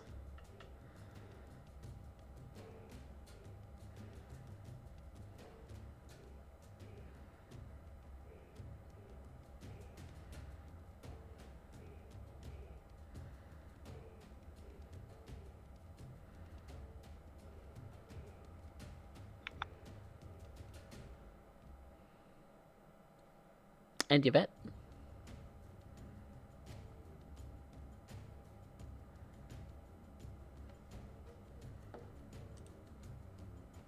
Ooh. Yvette is staying at the back, but she is having a rough day. I just imagine that she just picks us both up and just yeets us. I mean, how do you want to do this messy crit? Well, to be fair, it's technically still a combat, so it's not a bestial crit, but No, not a bestial crit. but you can make it as messy as you like. You know what? Screw it. We're gonna end up going with that. It allows her to incidentally exercise a little bit of frustration of the recent nights, as both Alistair and the Pax will end up feeling Yvette kind of grab them both by the collars, much like a cat, you know. But at that point, they suddenly may find themselves in mid-air, fastly approaching the hole that they're trying to end up getting into cover with at very unusual speeds. Oh yes.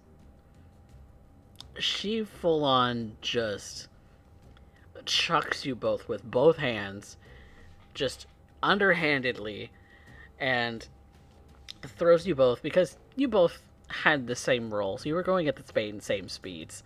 So Yvette catches up with you both and throws you at the entrance to this sort of a drainage pipe, and follows you quickly, unnaturally quickly, into it with herself. And you see, Yvette, that the specter doesn't follow you. It is instead chosen to completely disappear from all sight.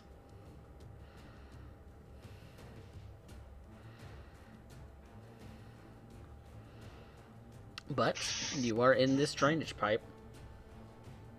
I imagine I'm like halfway upside down, leaning on my shoulders. Alright, I think we've established that it's a threat. Now what? And I'll start trying to get up. Now I think we figure out what the fuck this thing is and how to get rid of it. Yvette slides on the drainage pipe, double checking her armaments, clearing the breach, and looks up and back at her rifle. Damn it. Going to have to end up here changing the barrel after this. She says as she seems to be perhaps not even carrying. There might be a chunk of rebar sticking out of her back at some point. Not sure when that happened. Yvette, you got a little something. I know my makeup is an absolute mess at this point, Mademoiselle Cosette. It's of little You're consequence back. at this time. You're back. It does Oh. sting a bit. I was wondering why my shoulder felt out of it. She tries to reach back at Monsieur Knight, if you can assist with this, it's always in Yes. that spot you can't reach. Okay. This may sting a little, and I'll extricate it like ripping off a band-aid, try to pull it out as straight as possible without catching anything. All right. And it. Well, it's subterfuge and composure. Yep. Show me how. Yep. She is taking it with as much dignity as one can when a twisted rod of steel is pulled from one's back. Yeah, that does suck. I'm sorry, I'm not much of a runner. It is quite all right, Monsieur Knight.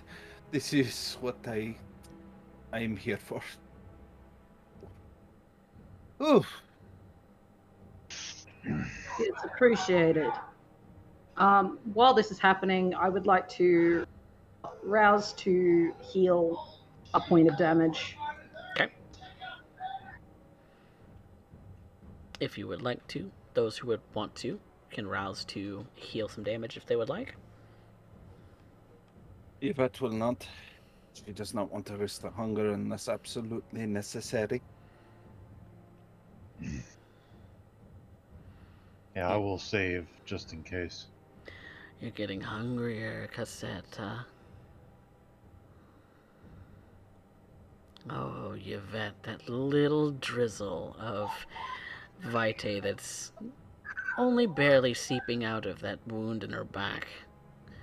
Oh, that looks mighty tasty. It really does. But now is not the time nor the place. And, well, Yvette, she heals everything on herself except for that pinky finger of hers, which she intentionally leaves. I suggest we, either we're gonna go deeper here or we're gonna go home. What do you want to do? I want to know what was pulling you here and what is possibly going on. We still don't have enough data. Well, clearly something is pissed off in the area. Yes. If you are up to it, I think we should investigate a little bit more. Well, I'm down. Ah, How about you, Yvette?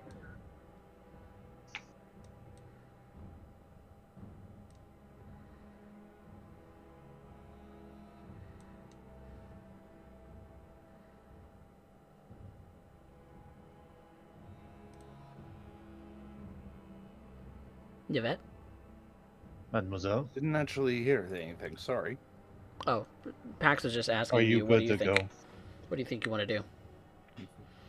She simply prepares herself, tries to straighten up, and follows along. She stays towards the mademoiselle's right side, observing what it is that may be approaching from behind them, as I imagine it's becoming quite dark in here. And Yvette is not one for, well, operating in complete darkness. It is getting dark. Can I pull out a flashlight? Sure. Where were you keeping it? In my satchel that I always carry on me. Oh, okay. My man purse. I always have books, paper, pen, flashlight, basics. Yeah. An You know. umbrella. Yeah. It's definitely a man purse. But, yes, you do have a flashlight. It's kind of one of those LED sort of handheld ones that it has a couple hour battery on it, but it's not going to last very long. So, you can continue, since it is still rather early in the night. It's still somewhere around 11 o'clock. So you do have plenty of time to do some exploring should you desire it. So, as they're walking, Pax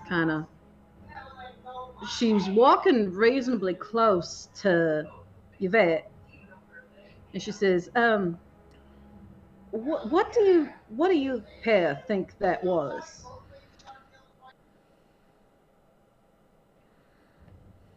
Some kind of pissed off poltergeist. I don't know what kind. I don't know what to call it. Perhaps they're beginning to unionize. She cracks her back, missing a few pieces of vertebrae bone at this point.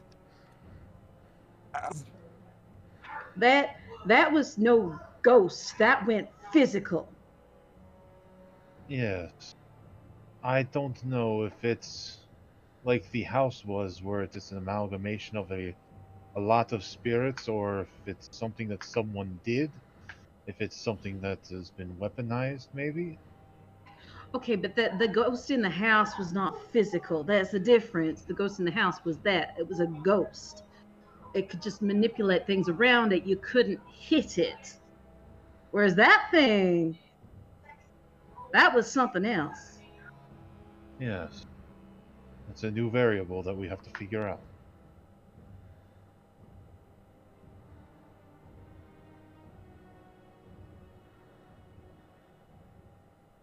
Perhaps the answer is found deeper down.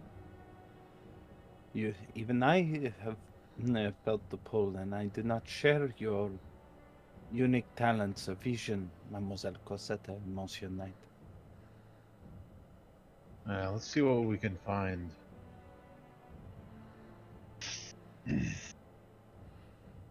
I suppose I would take up the front. All right.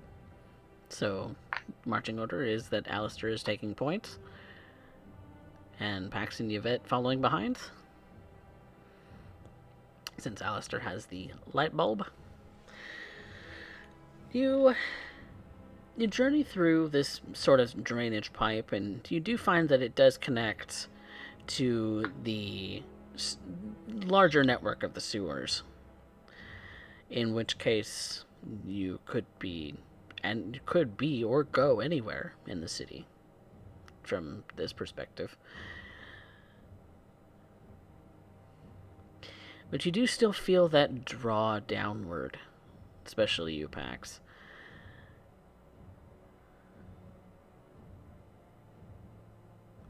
And downward we need to go deeper. Downward and toward the construction site.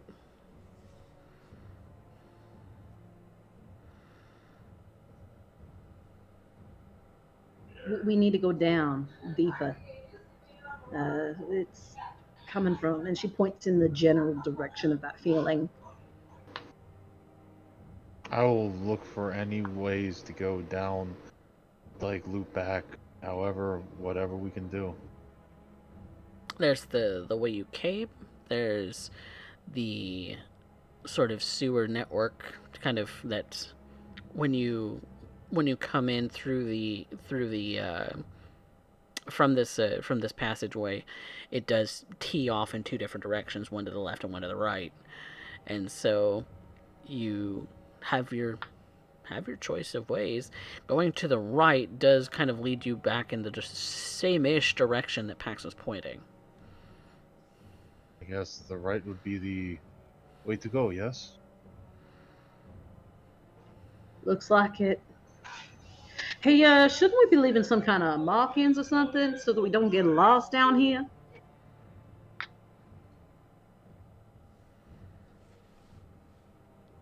Would I have any chalk from my teaching in my satchel, perhaps? Very rarely do universities have chalkboards anymore. They're all blackboards, or like dry erase markers. Nah, I'm showing my age. Sorry, I'm old. Most of the universities I've been to have have dry erase boards rather than chalkboards. But you might be able to find something that you could mark with or leave behind, or because this is mostly a drainage sewer right here. It's very low water unless it's flooding. Are there any loose rocks lying around in the bottom? Yeah, there's plenty. Pax is going to pick one up, preferably one with a slightly pointier end on it. And she's going to start rubbing it hard on the wall of the sewer, trying to leave a mark. Okay. Make me a strength and streetwise.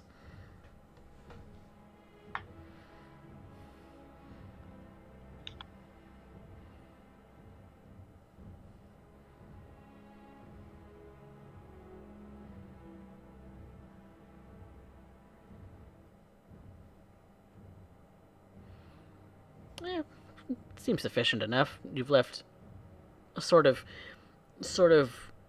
marking on the wall, but it's also kind of dug into that sort of stone a little bit too. So maybe it's inconspicuous. Kind of set the stone down to kind of maybe give yourself an additional marker so that maybe you don't get lost if you can't find this little ding that you did in the rock work anymore. It's only so we can find our way back. All right. Well, so you continue to travel. You continue to travel. You find yourself winding in and out, trying to find your way to that sort of downward and northward sort of direction, and letting how you feel about it kind of guide you. Now, as you can see, things do eventually come to points where the sewers themselves do go a little deeper, man-made. And when you get to those points, there is a sort of dead end.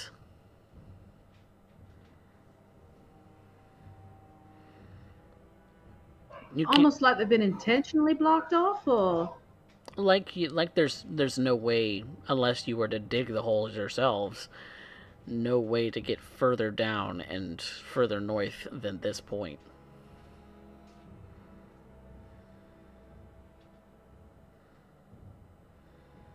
Well, I guess we should be grateful that we exist on a construction site.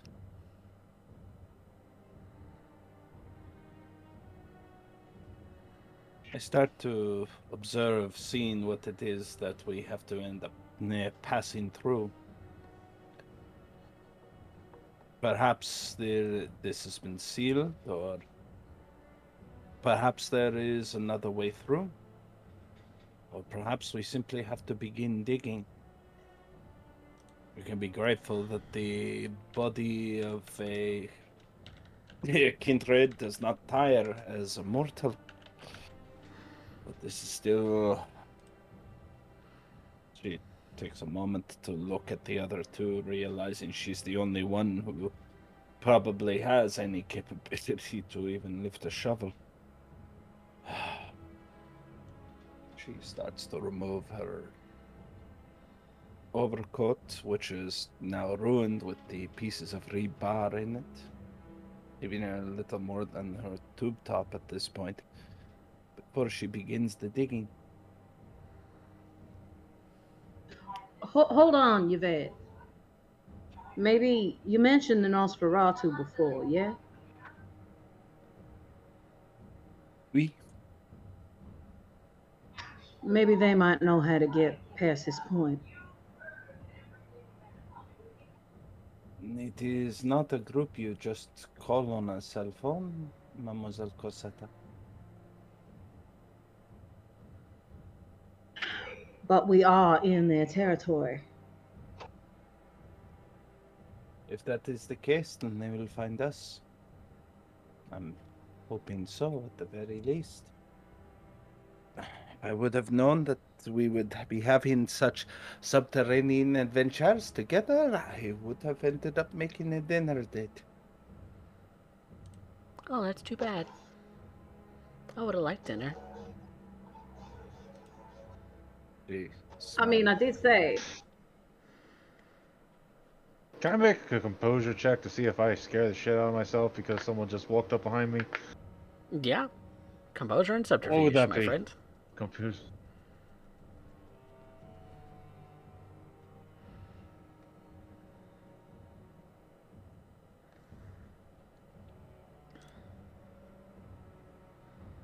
Nope.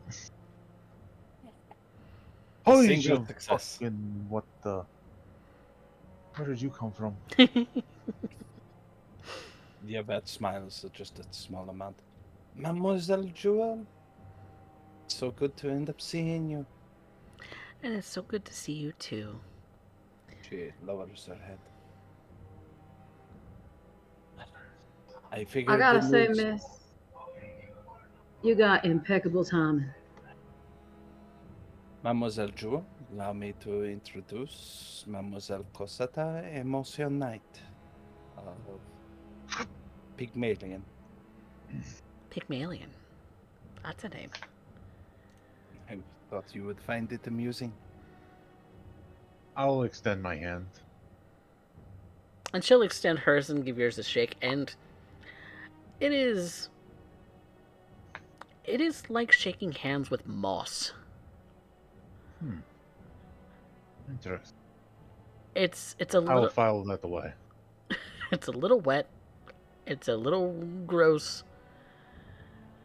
And but she shakes your hand with a pleasant smile. She kind of has this sort of, when you put the flashlight on her, she has this sort of kind of almost moss overgrown sort of look to her in some places, and it kind of and you see that she's not really got any hair, and she's kind of lithe, and it looks like she's dressed in sort of casual clothing, but you do see that in general she has a very sort of wet look to her, and she's just smiles with sort of jagged teeth. Jewel is a acquaintance I have made over the past few nights. I would have suspected that the Nosferatu would have heard the commotion. I am, however, surprised to see that you are the one to respond, Mademoiselle Jewel.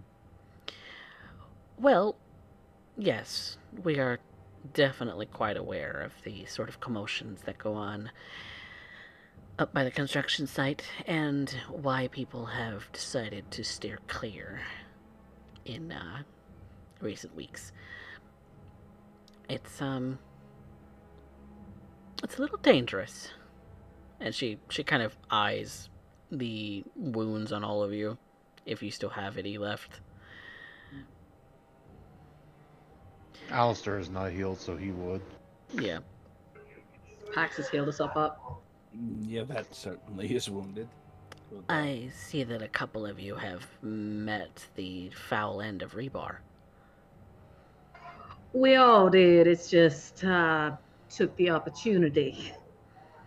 Yeah, we kind of got the point. Touche.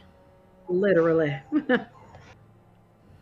Mademoiselle Jure, at Yes. this exact moment, we are investigating this. As you can imagine, that this problem has started to end up causing people to ask questions. We are here to end up getting to the bottom of it and alleviate it.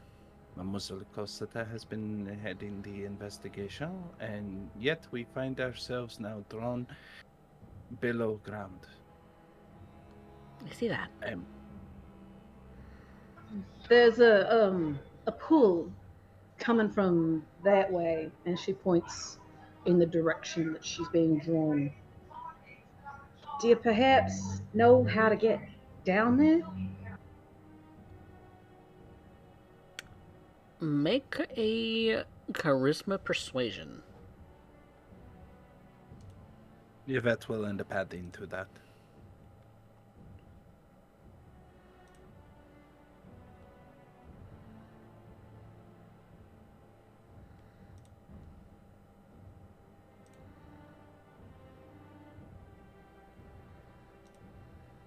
That was adding the +1 from Yvette too.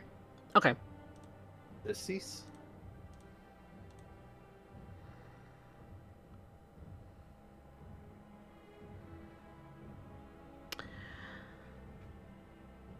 Well, maybe. What's it to you? I'm looking to end whatever this commotion is, if it's at all possible. I doubt that going down there will solve that issue. Why's that?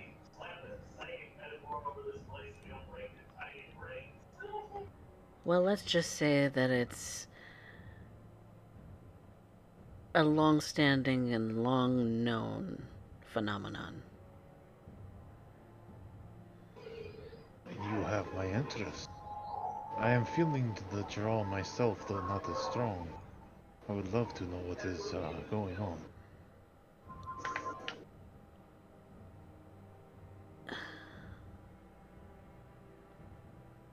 Well, that's not for me to decide. Could you perhaps point us in the direction of somebody that could decide that? Well, you would probably be asking Baron Kane. We have already ended up.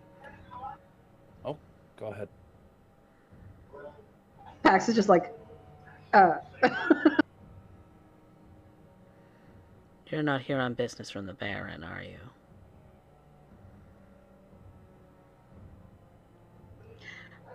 I have been given a request from Don Hernandez as he has noticed it.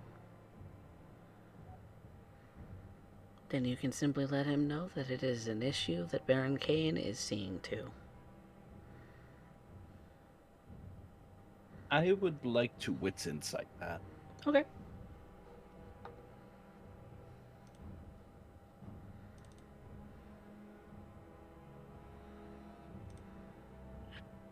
One. Oh, Is no. it okay if I do as well? You can. Yeah, go ahead.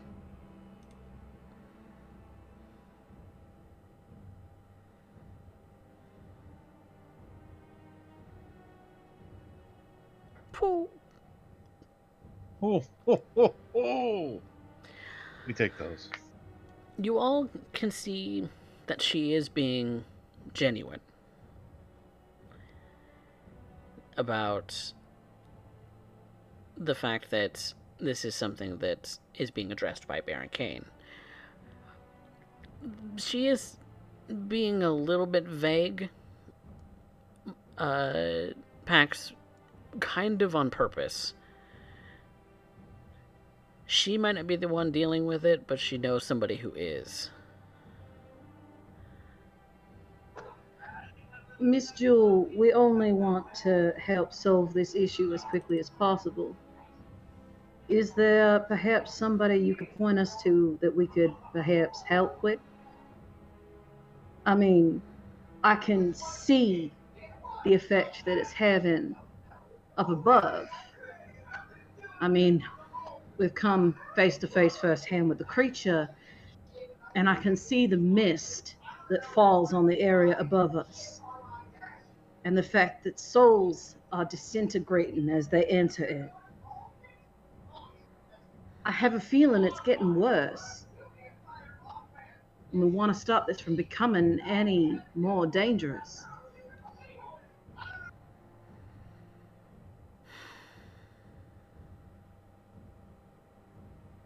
Till the Dawn can, pay for somebody to continue construction.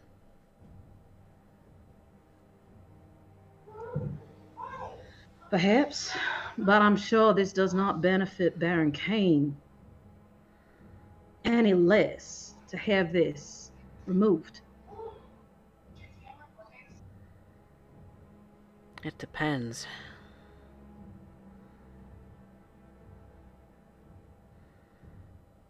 Because what's to stop them if they're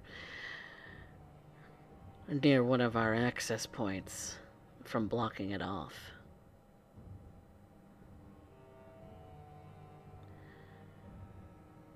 You're concerned that Don Hernandez would block off one of your access points? We don't exactly have the strongest relationship with the Kata.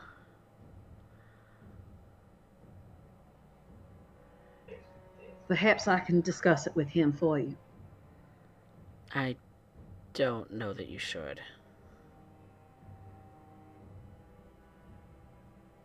Would there be a problem with it?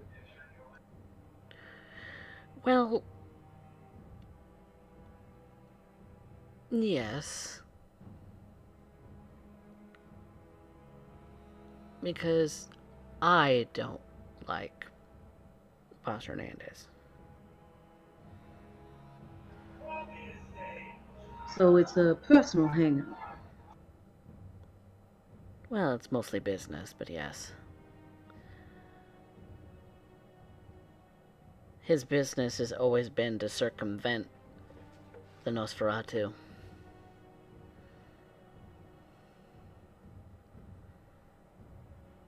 In what way? Personal gain. Could never really truly identify his motives. The boss is a tricky man to read. But perhaps But there's some kind of common ground. Every single bit of underground dealing goes through Don Hernandez and no one else. He's monopolizing on the city, can't you see? What does that leave for the rest of us who do live underground?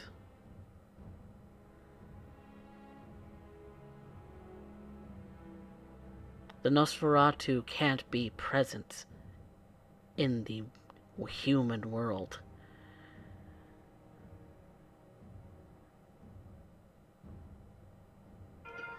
I'm sorry, I don't understand what you mean. As far as I'm concerned, Boss Hernandez mostly deals with the human side of things. Yes.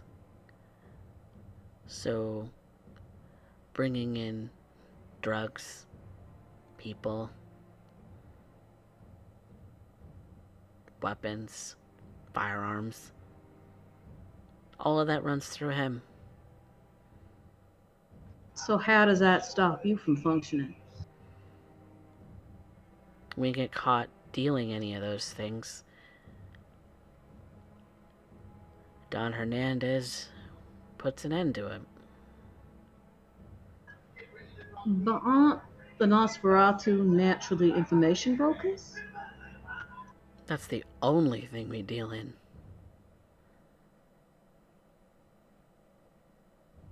And it's not exactly like we're, stocked up on blood. That makes you invaluable. Have you tried to perhaps broker a deal with Boss Hernandez? A line of information He's brokering deals that with would. San Antonio. Not with us here in Austin. Why not try to cut a piece of that pie for yourself? How? Because if you have ideas, I'm at a loss. I believe the concern of the Nosferatu is that Don Hernandez will never allow them to end up garnering their own. If they did, it would be through him. They have no alternative but to go through him. And when the relationship between Don Hernandez and Baron Kane, where we live, is rocky at best, you can understand we don't want to rock the boat.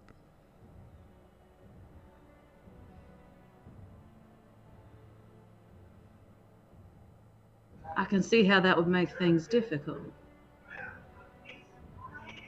When you're feeding on scraps,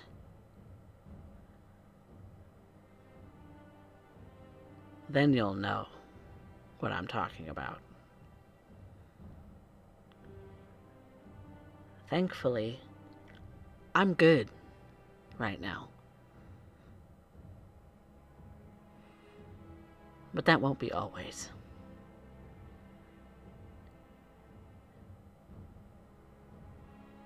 My family comes first.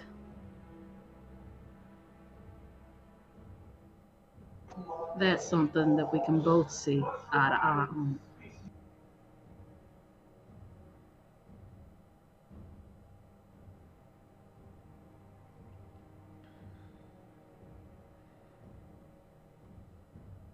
Yvette turns her head to the side, as though to avoid eye contact with this conversation.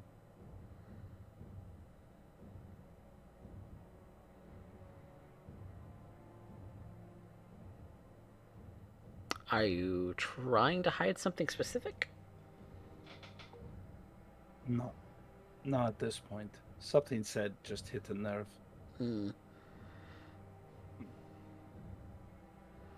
She's more trying to process the situation that is between the Don, the Baron, and the Nosferatu.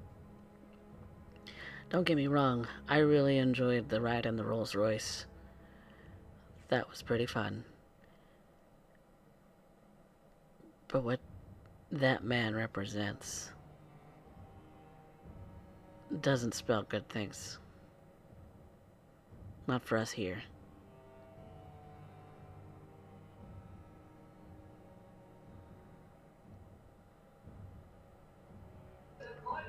Well, Where are we in relation to our own domain? You're still kind of on the north side, and your domain is kind of like mid-central-ish. Okay. You're still pretty I'm close going to to- the outskirts of the northern side of the city. I'm going to go over to Pax and just kind of lean in and whisper in her ear, if they do not want to try to form something with the Don, they could form something with us. Maybe we can help them stay fed, provide them things they need. There are many ways to get around this. We just have to find common ground. my thoughts exactly.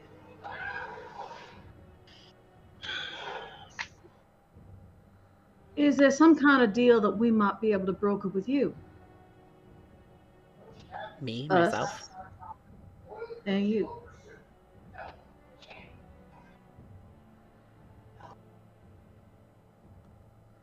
It all depends. On. On whether you're going to be as forthcoming with me as you are with your Dawn. I'll Or be the as other way around. forthcoming as I possibly can.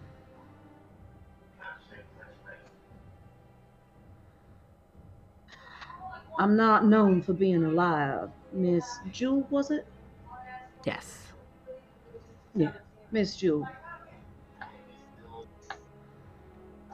I'm not known for being a liar.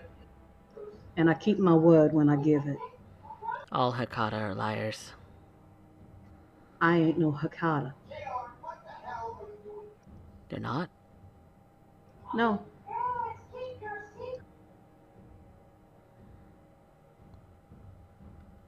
That's odd. I was supposed to be. But I'm not. Huh. That's news to me. I thought that was common knowledge at this point.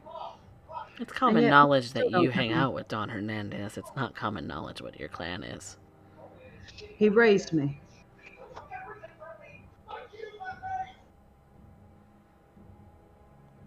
I see. Like a surrogate sire. That's exactly right. My actual sire was Malkavian.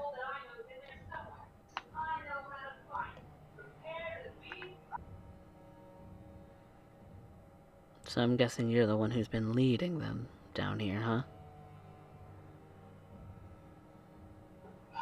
That's what Yvette said.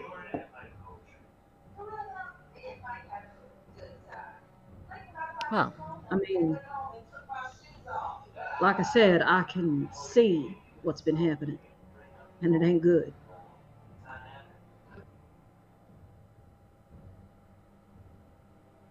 I've caught glimpses of something, but nothing more than that, myself.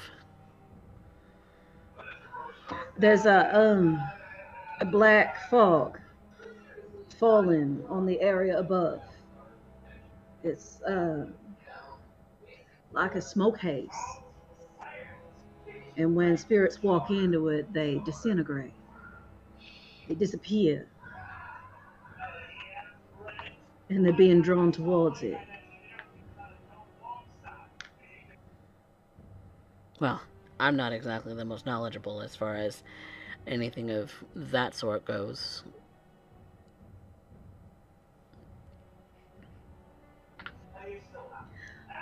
You're not, but you are barring the way towards answers. I'm just the Like, rookie. so am I. I'll tell you what I know though. Whatever's causing this, the center of it is down there. And that thing that chased us, it went physical. It's no ghost. I don't know what it is. I know at the construction site, when I looked in, I heard commotion and I felt pain. And then something told me to run right before that thing materialized. I think somebody got hurt real bad at that construction site. But I don't know if that's got anything to do with it. Well, if it does, it was a pretty big accident.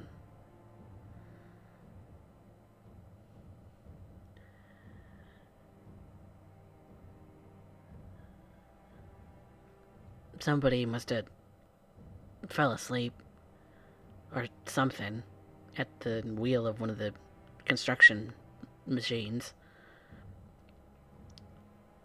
And a number of people got hurt because of it. That much I know.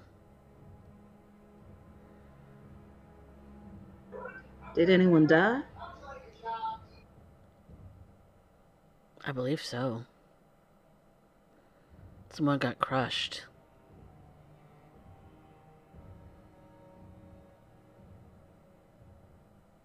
Was it under rebar by any chance?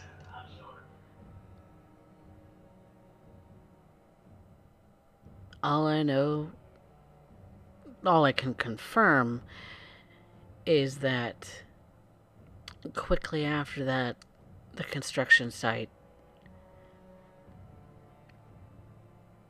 went to work like normal for a couple of days after that,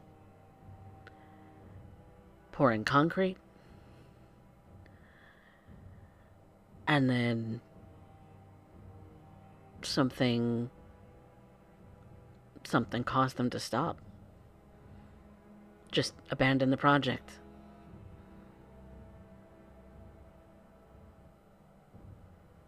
They didn't take the excavator with them. Maybe they think it's haunted.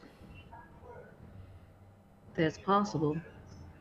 And nobody's come to claim it. Nobody's come to try and take it away.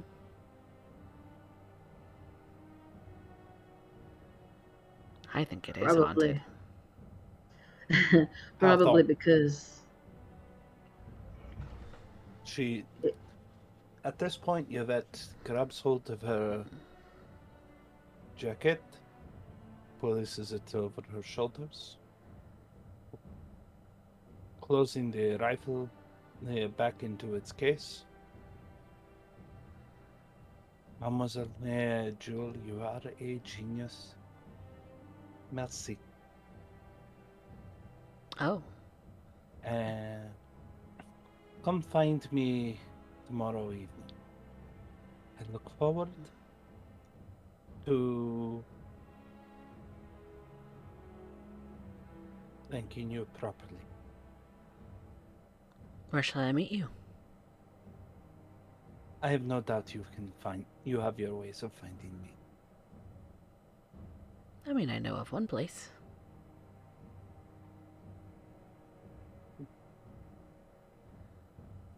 You two, would you be kind enough to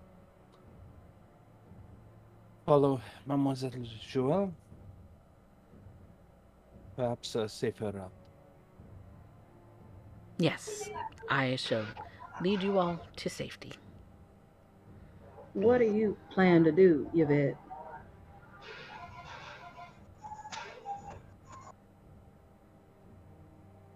I plan to end up going to dig up a body.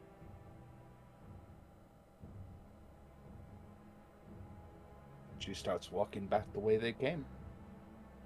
Back towards the location already dug up. Or, pardon, the location where the ghost materialized. Fuck it, she ain't going alone. And Pax takes off after her. Well, we're following Jewel, correct? Well, you were going to follow Joel, but you went in the opposite direction. Yvette ended up instructing you two to end up following Joel. Yvette's going the other way. Right, Pax is intentionally not doing what Yvette said. Right, I'm not really. I don't want to mess with that thing again. Plus, she scares me. I'm going to go with Jewel. Okay, do some more research while you're at it. I will try to figure out what the hell that thing is. And I have another lead I want to chase down. I suspect it's a poltergeist. Whatever it is, it was pissed off, and it did not want to talk. No, You, they however, are typically pleasant don't. to talk to. Well, thank you. As we're walking, I'm following her out. Mm-mm. You know, Pax did bring up a point. I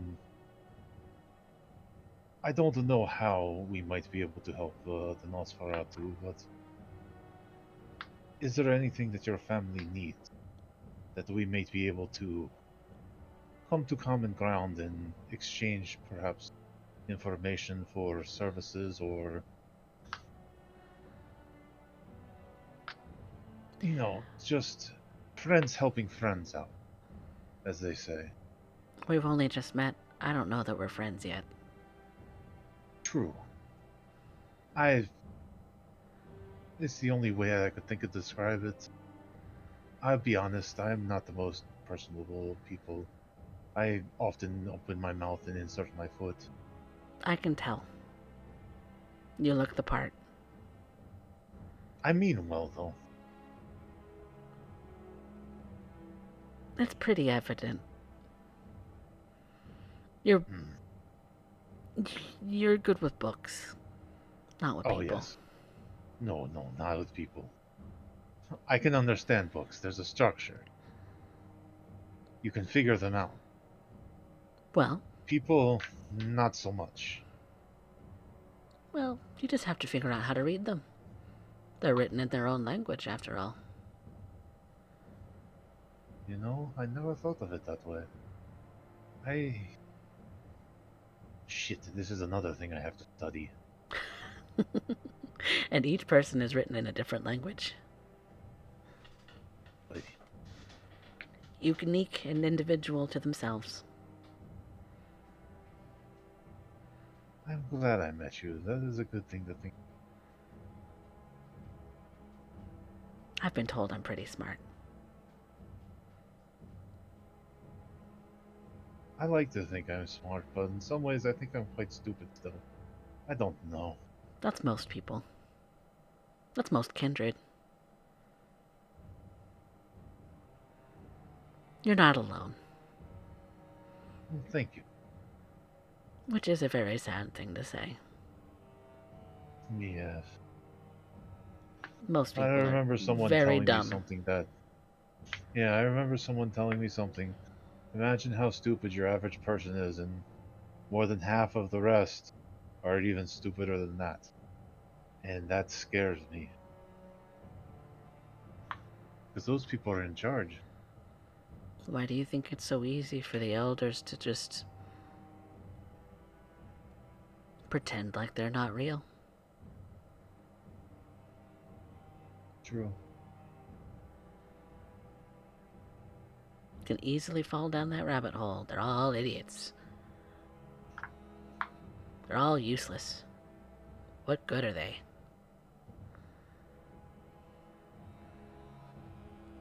It's when you start to lose yourself.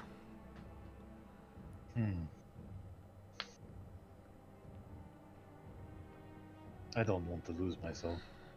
I like myself. Then, Mr. Bookworm, try not to think of people as books.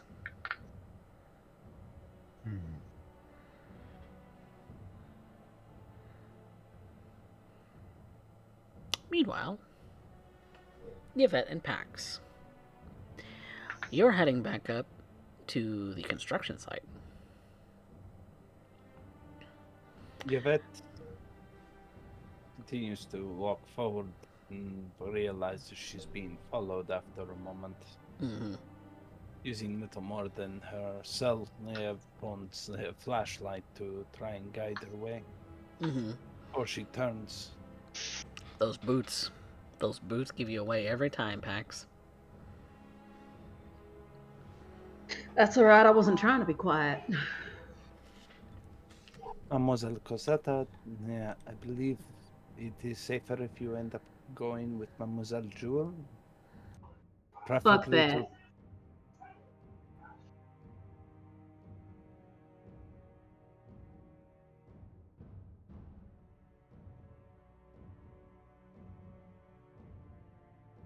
If you're sure. You desperately want her to. You desperately want her to be complicit in this. She's done this to you every time that you've given her a suggestion. Every time we've suggested something to her for her own safety, she says, fuck that. Like she knows what's good for her.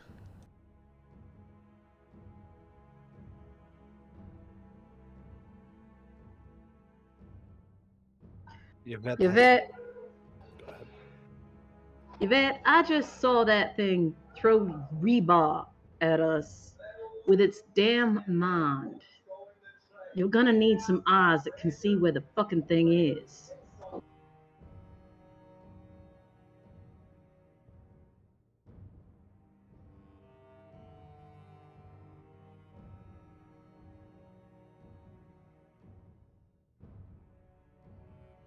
I cannot protect you should you end up coming along. You Then understand? don't.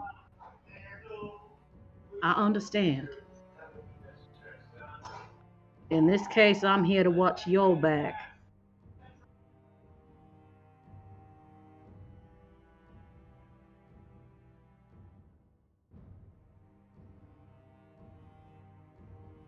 Very well, as you wish, Mademoiselle Cosetta.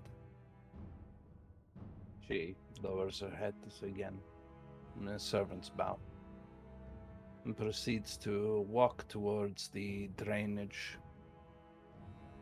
She then takes her case and places it along the side, being sure it doesn't get too wet, but more importantly, making it very clear she is not taking that case with her this time.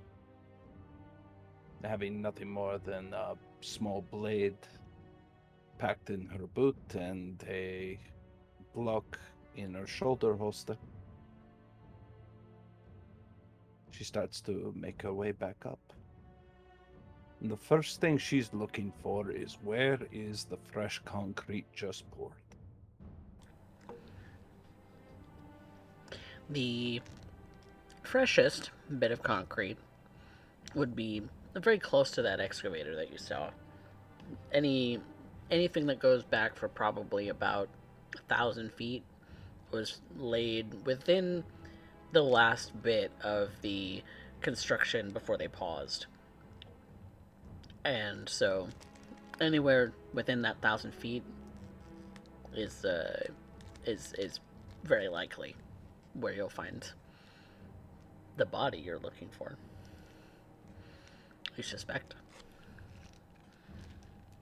I start to walk. Not run. I start to walk.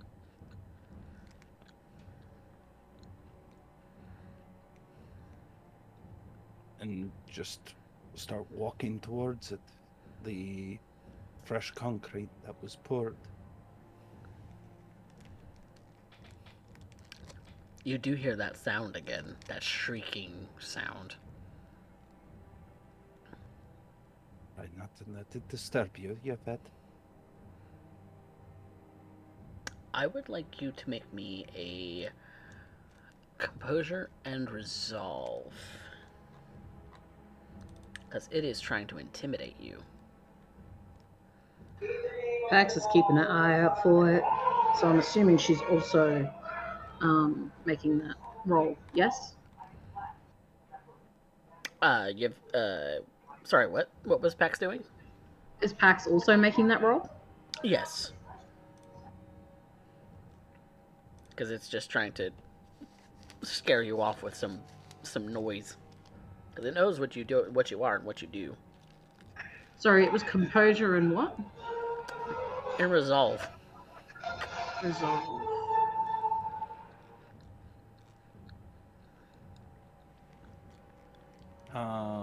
Now I am the defense, so I need to roll 3, correct? Yes. Yes. You need 3 to pass that intimidation check. Come on. Alright. You may feel your heart quake just a little bit, but you muscle through it. You continue walking. It's continuing to shriek, but you're letting it pass on through you as if it's not happening.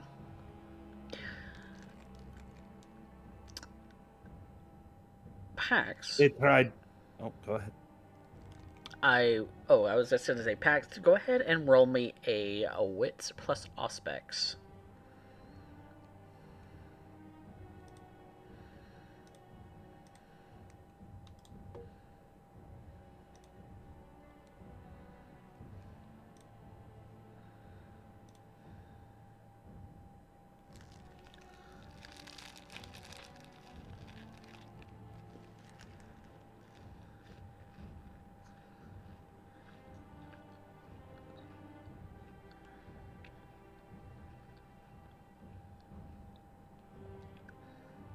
Are you going to willpower that, or do you want to succeed at a cost?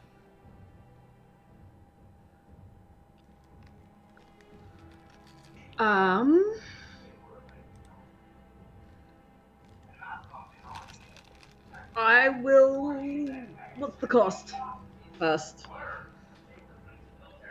The cost? Mm.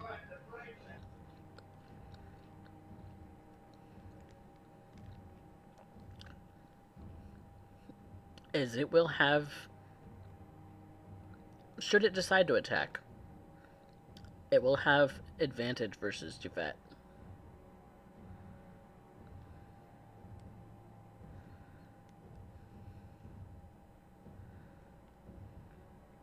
I'm a willpower. Fuck that.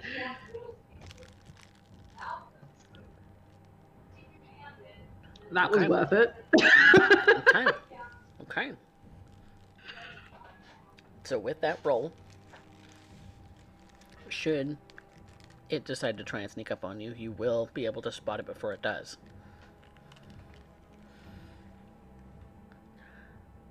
Yvette at that point speaks. Oh, go ahead.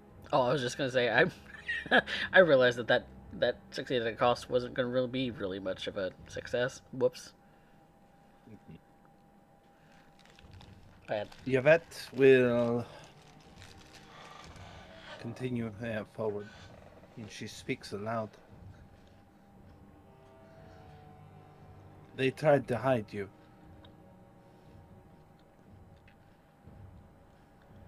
It was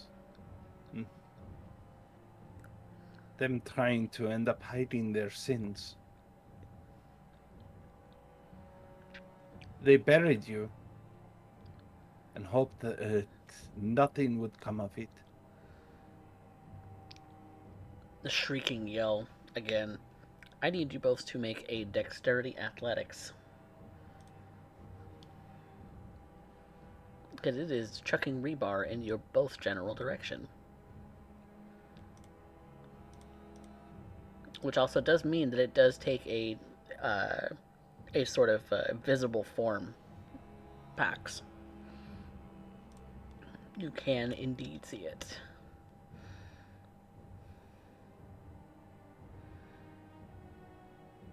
It's chucking pieces of concrete.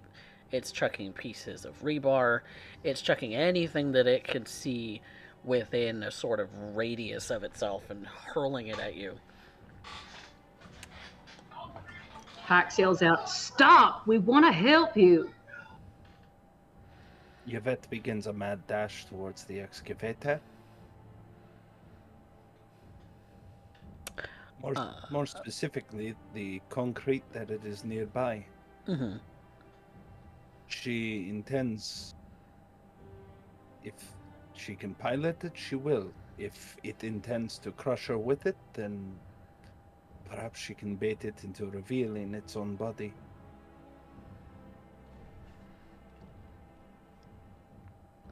Okay. You both had 2 on your athletics. So, 2 versus 2.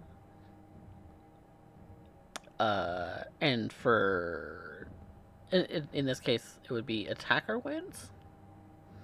I don't remember. I don't remember. Yes. Yes.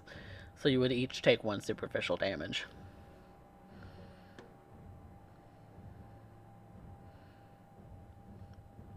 But yeah, it's still shrieking. It's kind of at the excavator, and so it does have a sort of corporeal form now, and you can plainly see it now, Yvette. And so you, it's almost like you have to. It's almost like you have to shove it out of the way to even get past the excavator at this point. So go ahead and make me a. Let's see. Might I activate the power? Sure. What power are you activating? Well, I might as well not take damage for no reason. I'm going to activate Don't. Don't. All right. It's not much, but at the very least, it reduces the chance of me getting hit one time. Okay. Then, if you're intentionally trying to intimidate it, I will allow that to be your action as you're walking towards the excavator. I am intentionally making it of a please do not attack. It's not a threat. It's that presence, the do not poke the bear. Don't poke the bear. All right. Then make me a charisma intimidation with Daunt. Is there any way that I can assist in that? What would you be saying to add to that? I was thinking it's not a saying, it's a kind of having two people running up to it. It's not shown that it's really had an issue with multiple people. Fair enough. Okay. Well, It's gonna try and defend with... Yeah, what's insight? Yeah. Okay. Yeah, that is a success. Superficial willpower damage on it too. Yay. Yep, that is a success. And so it stops in its tracks for a moment, and in that sort of vaguely human shape tends to it looks as if it's kind of taking a step back, but it kind of just drifts a little bit more than that, and does give you an opening to the excavator. I try to end up going into the excavator. Okay. Now, I don't have much experience with this sort of machinery, but The engine's already going because it hasn't stopped since. I grab hold of the two control sticks and put my feet on the pedals. And after jostling them around a bit, trying to understand, How it works. Yeah. It's actually hard for me not to end up describing exactly how it works. I played on these things. Yes, I'm sure Derek knows exactly how. Yeah, but as I realize the pedals control the tracks individually, as I realize the bucket is swayed with the left or with the right stick, the left allows for the reach of the arm and control of the bucket. It kind of looks like she's playing with it a little bit, Pax. It looks like a claw game. Yep. And so while you're kind of doing that, your daunt is still going, so it does have to try at least and approach you. Succeed. It needs I believe intelligence resolve. Intelligence to resolve. I can double check that, but I believe it's an intelligence resolve. They need a success of 2. Okay. Just to even get past do your anything. daunt. Yeah. Okay. To get past your daunt this turn. Okay. Plus 2.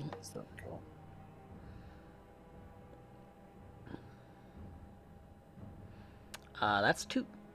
Resolve composure. Resolving composure. Okay. Resolving composure. My bad. No, it's okay. My bad call. Resolve composure is what it is. So it's kind of the same thing we had. Right. Oh, that's a better roll. Oops. Oh, that's okay. Oops. Well, there's 4. So it is able to get past your daunt. It is going to attempt to physically pull you out. Pax is going to be in its way. Oh, okay. So instead, yeah, if you're going to be in the way, kind of blocking the entrance to the bucket, then that it's gonna try and shove you or telekinetically move you or something. She's going to try and grab onto it as it pulls her out. kind of wrapping her arms around whatever she can. So you're going to attempt to grapple it? Okay. Yeah. That'll be a strength athletics. And if you have specialty for grappling. Oh, that's 5.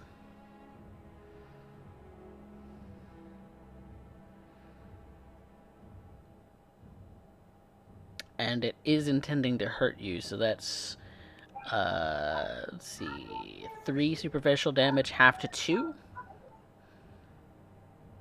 Why would it be halved? Because superficial damage is always halved for vampires. Oh, right. Okay. Fair enough. All right. So it does chuck you off of the machine to try and get towards Yvette. Now, then this is a new turn. Yvette, you have successfully gained a working knowledge of how this machine works to drive it. I am going to try and start to uproot the concrete that I can that's nearby the excavator. Okay. I will give you a roll for that. To actually, it's going to be more of a try and find it sort of a roll. So it's going to be an intelligence and drive. Very well. I hate to do this, but I'm going to rouse the blood. Ooh, And getting Yvette's dangerous. She's at 4 hunger. Yep.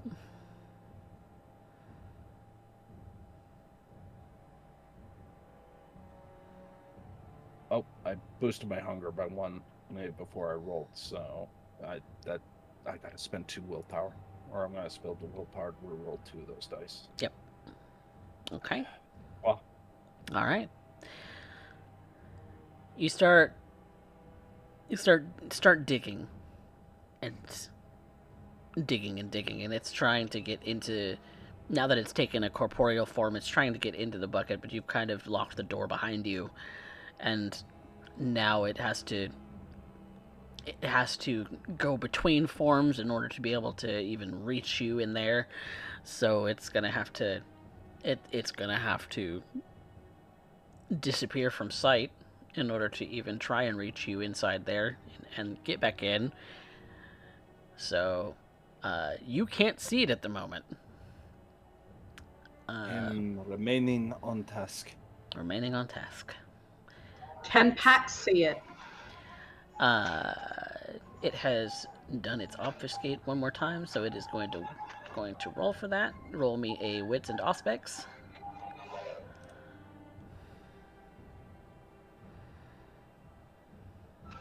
You can plenty see it. It is not trying very hard. It just needed to get out of a corporeal form. Pax is going to. She's going to use premonition, and she's going to see if she can't find where this thing actually comes from, where it's buried, if it's buried, if Yvette is even correct. Okay. And hopefully it'll draw its ire. Okay. Then roll me a premonition roll. Could have been worse. Are you going to spend willpower on it? No. I have 1 willpower left. You can be absolutely certain with a succeed at a cost. What's the cost? The cost is...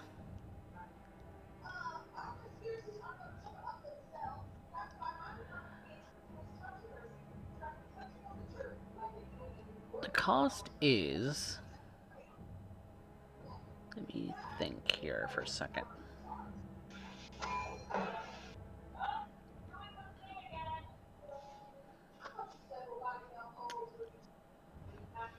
have to think for a second.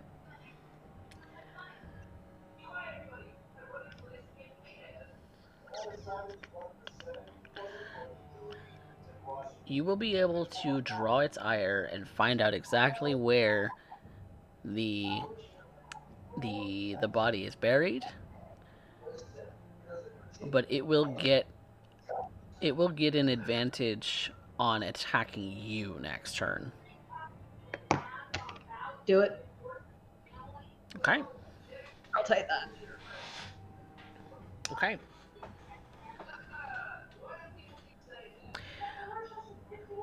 You kind of kneel back down and touch the ground once more, trying to reconnect. The first one was too fuzzy. It was unclear. It was quick. It sparked the ire of this apparition. You're kind of hoping to do that again, but this time you get crystal clarity. No fuzziness, nothing. It is as pure an image as you can see looking directly in front of you. You see a body buried very close to where Yvette is digging. Just needs to be angled just a little more appropriately. But it's there. It is absolutely there.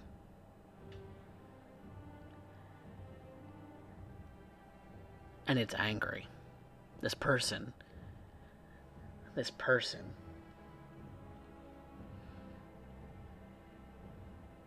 A man named Clayton. Just doing his job. Just doing his job one day, and somebody fucked up. Somebody on the team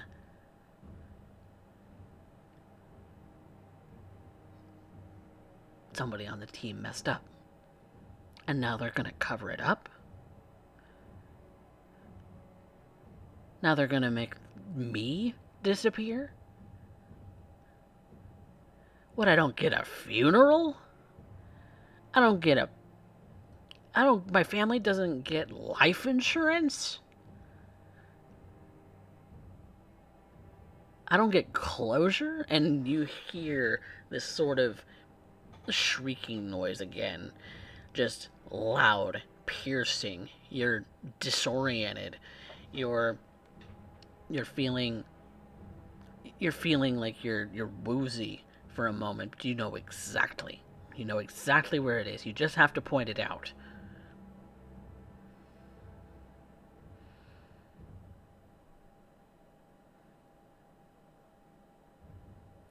So what do you do? She calls out to Yvette and gestures exactly which way she needs to bring the bucket. At the same time, she yells out, "Clayton, let us bring you to light. Let us give you what you deserve. What your family deserves." And while you were distracted, it is going to fire some rebar at you. You are going to be at a -2 because you were going to be distracted by your premonition. It's going to hurt a lot. And it's going to be at a +2 for you. Okay. So athletics and dexterity to get out of the way? Yep. Dex athletics. That's gonna suck. Oh. Yeah, I'm not passing that. How much damage am I taking? Well, that's 7 successes. So 7 superficial damage halved to 4. Let's see. So I've got one superficial. I've got 1 health, and the rest are all superficial. Yep. Then it goes into aggravated damage.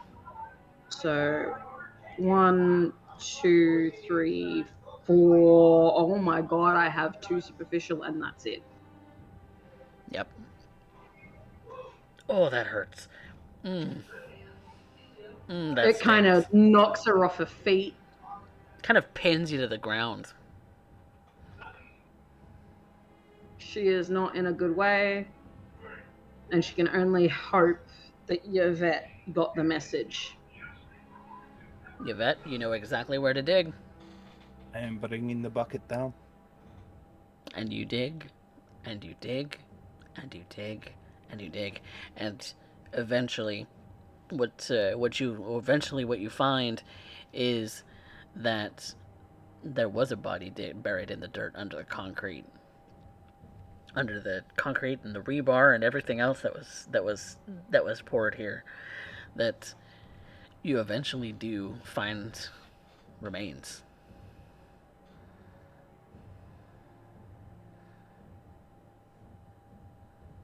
And you do see that this thing is pissed. Kind of looming, this sort of physical form now is just kind of looming over Pax. And it's like it's taking its corporeal hands and just wrapping them around her neck as if it's trying to choke her. Obviously, she's undead, and it doesn't realize that she's not breathing at the moment. What do you do?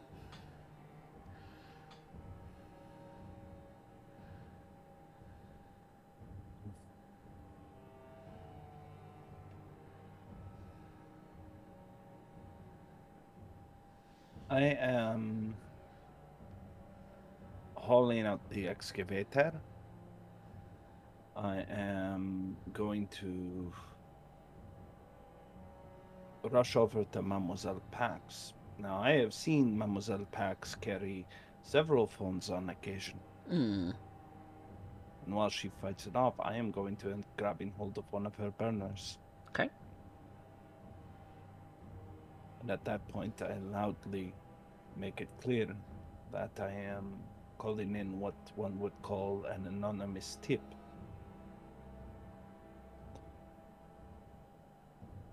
As soon as I end up doing so, it is incredibly panicked to sell the urgency, though there is certainly urgency here. I have done so loudly enough. This ghost, this poltergeist, its remains will be discovered. Its family will be put at rest. Its reason, its rage, a sense of justice will be here placed upon. I hope that is enough to put it to rest. At least that's what the movies say. Make me a charisma persuasion. I got arouse. Charisma, persuasion. And I have a question. Yeah. Considering what I said before, can that Counts add as as an assistant? Yep, that counts as an assist. Yes. Sank. 5 successes. It looks to you as you're on the phone. You can see that it's sort of amorphous face, sort of just turns to you as you're speaking on the phone, staying there for a moment, and then after you finished on the phone, it disappears. I hope that I'm right. I walk to Mademoiselle Cosetta and I try not to focus on the fact that she is. We are both in a way that we could easily cannibalize one another. The diablerie, the drinking of the amaranth. Yes, you are. Hunger for and the scent of her blood. And Pax is bleeding, and she's got a crushed throat and broken bones and probably a few sticking through. Yeah. She's in a pinned position. There isn't much that she can do to fight you off.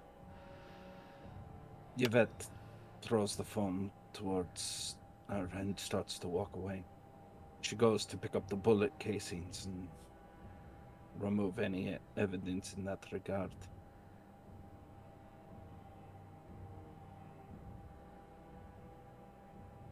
So Pax is not unpinned yet? True, she is pinned. I will try to unpin her, but shut up. This is very dangerous, I'm sus. As she tries to pull Pax out. I need a difficulty 2 frenzy check from you, Yvette. I'm sorry. Don't be. I'm interested in what happens. Please.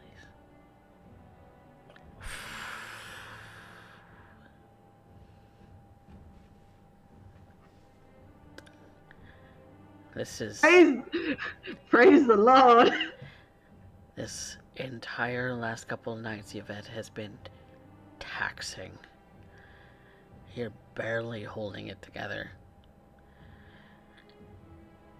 Threads. Your emotional state is threadbare. You're barely able to yank these pieces of rebar out of Pax before you very quickly turn your gaze away and start just leaving the situation. Letting her getting up on her own. You know how dangerous it is. I am trying to keep myself focused, grabbing hold of the bullet casings I would have left behind, and starting to end up making my way out. I even go so far as to grab my case and get to the car, hoping I place it in the trunk with everything else and leave it open.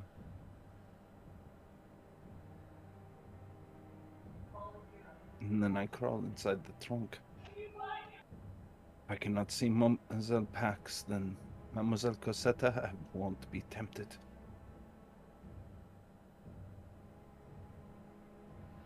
But I seal myself in.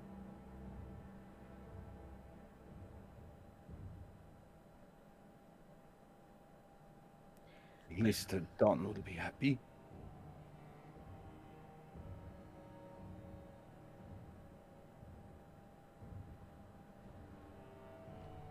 Pax, you are unpinned.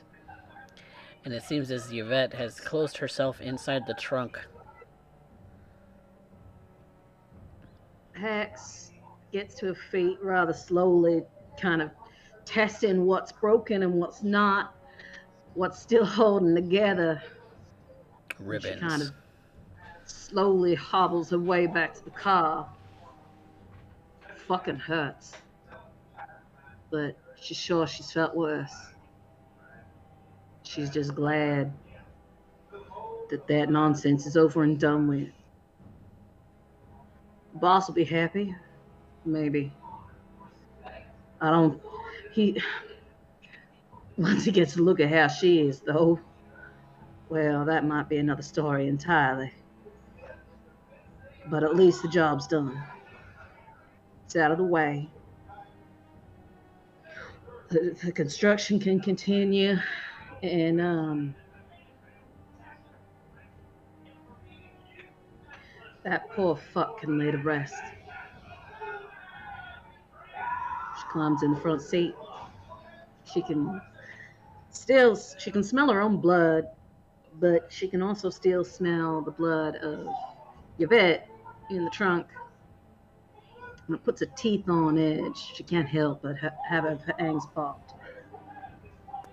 Oh, wouldn't it feel so delicious to just sink your fangs Shut up. Shut up. She She's delicious, though. turns on the ignition, probably a little bit rougher than she thought she probably should. Her foot hits the gas a little too hard and she stalls. Starts it up again. And she heads back for the haven, hoping to fucking God that they don't get pulled over by the cops. Fuck, how would she explain this? That At would least be back at the Coterie Haven, they can relax a little. a little.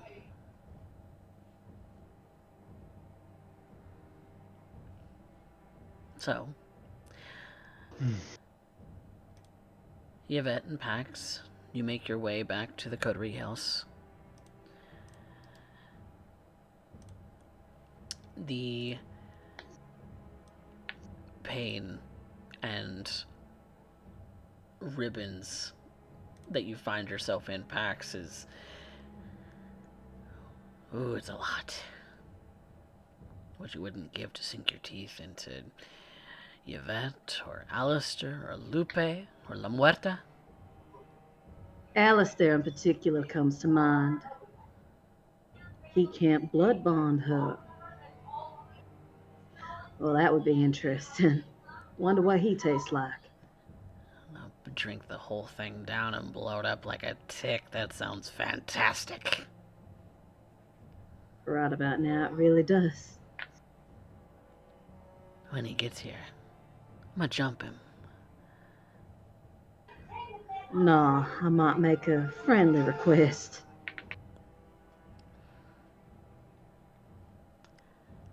Well, you never know. But I'm sure he'd be more than willing.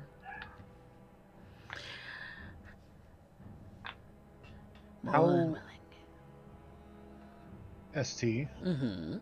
how long did all of that take? Not terribly long, and Jewel would have found you to a place where you could, call a cab or find yourself a relatively safe way to get back to the coterie house. Could I on the way back text and try to get an update and see how they are? 'Cause Yes. I have an idea. Yes. I will text Pax.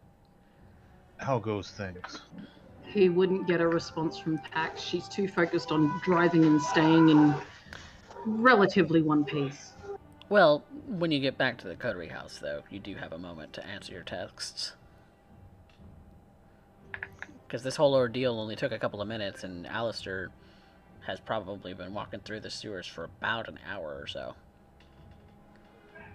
When they get back to the Coterie Haven, Pax parks right up on the lawn, right in front of the door. Mm-hmm. She doesn't wait. She just walks straight in and beelines for the basement, where she shuts herself in. And that's where she'll respond to him saying, I'm in a bad way. Your vet isn't too much better. But we achieved what we came to do.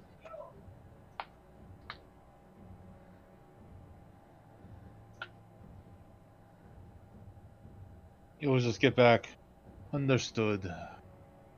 I will be home soon with friends.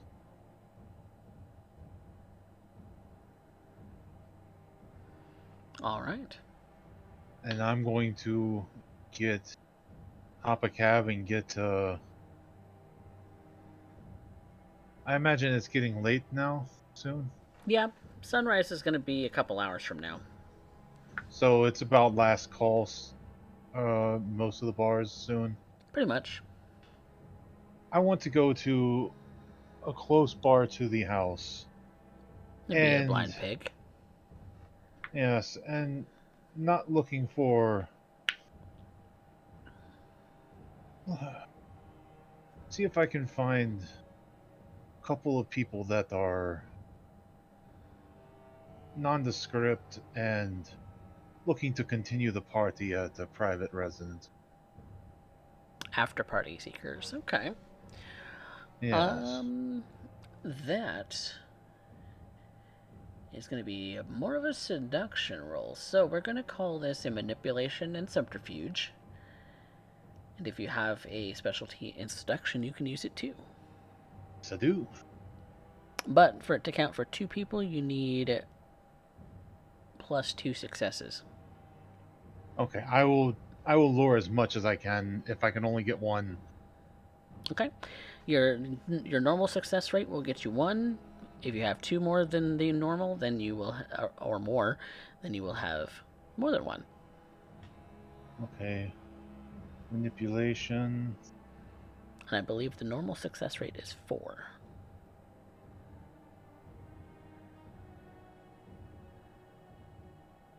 Okay. Spending any I willpower? will. Yes, I will spend a willpower. I will reroll 3 dice. Okay. 5. Okay. That gets you the 1. The 1 person will be able to go home with you. Okay. On the promise of an after party.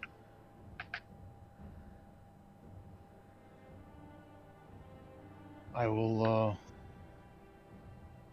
we'll hop in a cab, stop by the liquor store to get a bottle of something to keep up pretenses, and head to the coterie house. Alright. You arrive at the coterie house. The individual kind of is starting to wonder, where is the after party? There's not very many cars parked out in front. But are quickly and easily persuaded with the promise of more alcohol to go inside anyway.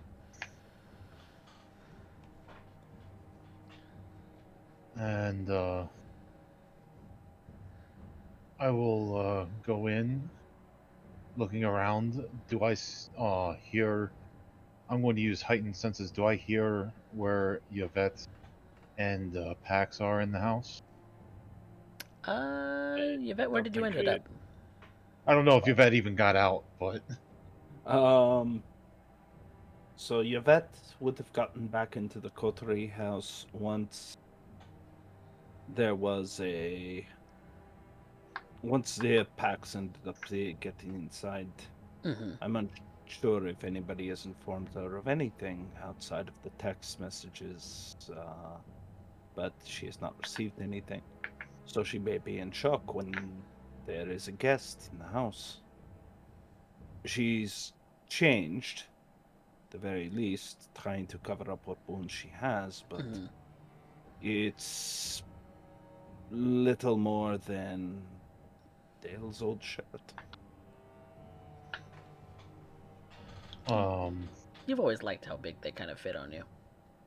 Like pajamas.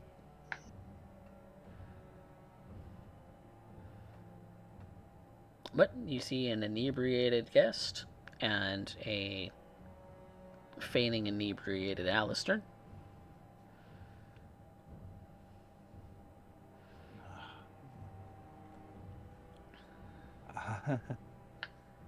delivery. Oh, Delivery. We're getting Yeah, food? we might order some food in a little bit, but here, hold this, and I'll just pass the bottle of booze to them.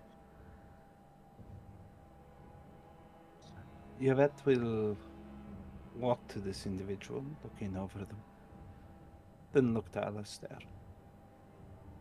You're pretty. And you're so kind. You? She leans in.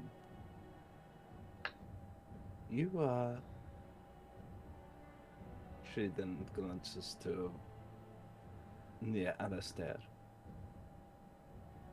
A very appreciated sight. And after she finishes that sentence, she will feed off him. All right.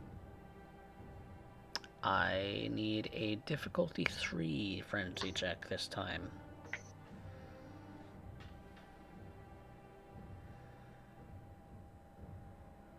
You know what? Let's see what we can do. I only have 2 willpower, so it comes down to humanity again. Mm. The modifiers. Oh, wow. You are on the edge of a knife.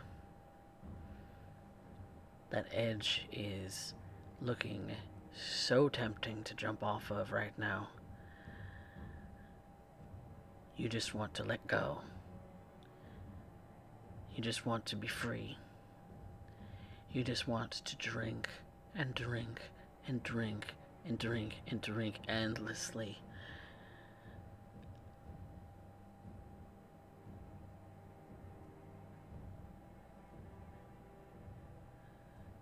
I do. I truly do. You're so hungry. So hungry that anything will do right now.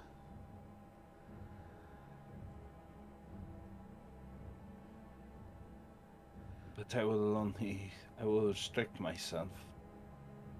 I chain to the beast, and I would presume then that this individual does not meet my requirements. Nope, they are outside of your taste levels. You begin to drink, and you drink quickly for a moment. And then that's when the taste kind of hits your tongue. Ugh. Ugh. And perhaps that's part of the reason why you're able to keep yourself under control. In that, as soon as that sort of revulsion starts to kick in on you, you lick the wound clean and you stop. How much were you taking? I am taking 2. 2. Okay. I'm going to simply look at them, trying to smile as I say, forget. And I think I know Mademoiselle Cosetta enough to where she is in the house. I will end up handing my victim over to Monsieur Knight to do it as he sees fit. Where is the other? Did we introduce? No. I'll handle the situation on my own. Here, Merci and beaucoup, Monsieur Knight. I'm going to hand you back the bottle. It might help with the taste. I know. I'm sorry, and I'll work on getting her outside and get into a cab. And as soon as they escape outside, Yvette clutches at her gut as though she has stomach cramps or as though she's receiving a gallbladder attack or something like that. It is painful. It is disgusting. She is stumbling downstairs to end up making her way towards where Mademoiselle Pax is. Pax, you see Yvette is coming down the stairs looking as if she's going to retch. Painful retching, like the kind that don't produce anything, but you still have to. Pax is very sure to keep the distance between her and Yvette, placing herself behind one of the supports that holds the house up. Yvette, you don't want to be down here right now. You are injured due to my negligence. We have only so much time before Monsieur Knight arrives, and you end up having issues to end up consuming him. It maintains your secret, and I do not believe that your boss would appreciate seeing you in such sights. Far less you being tempted to do unto him as you are tempted to do unto me now.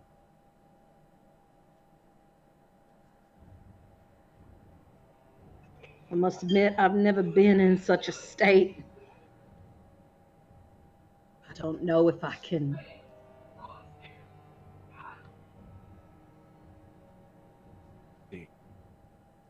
goes forward and starts walking towards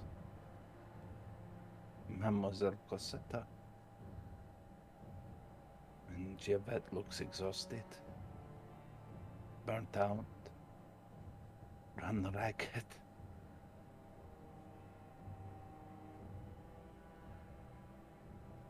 She takes out the gun, looks at it, and places it upon the stairs.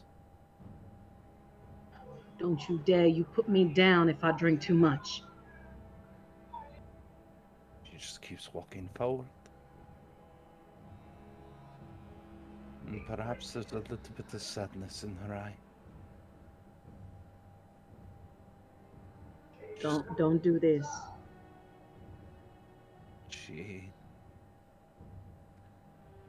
Her fangs pop out of her head from her teeth. She brings it to her wrist. Just enough to tempt. Just enough blood to end up letting Mademoiselle Cosetta do what is all so natural to us all.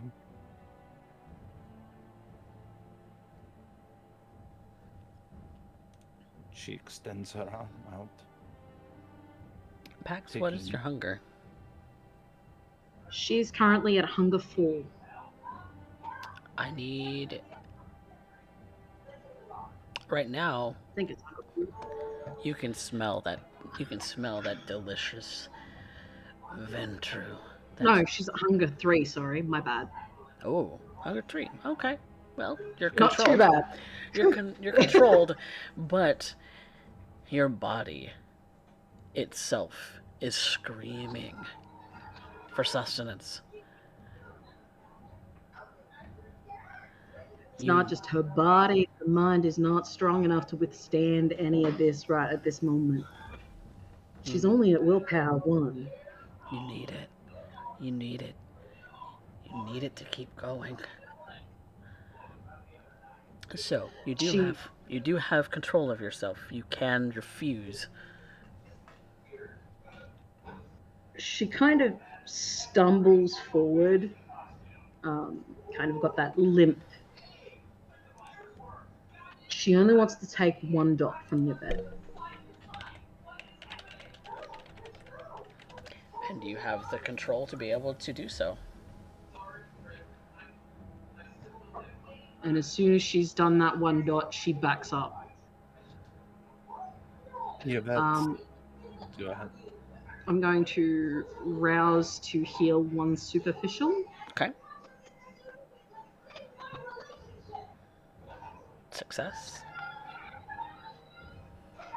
Let's see if I can heal the other superficial. I'm going to push it. Okay. Success. Okay, I'm going to leave it there for now. That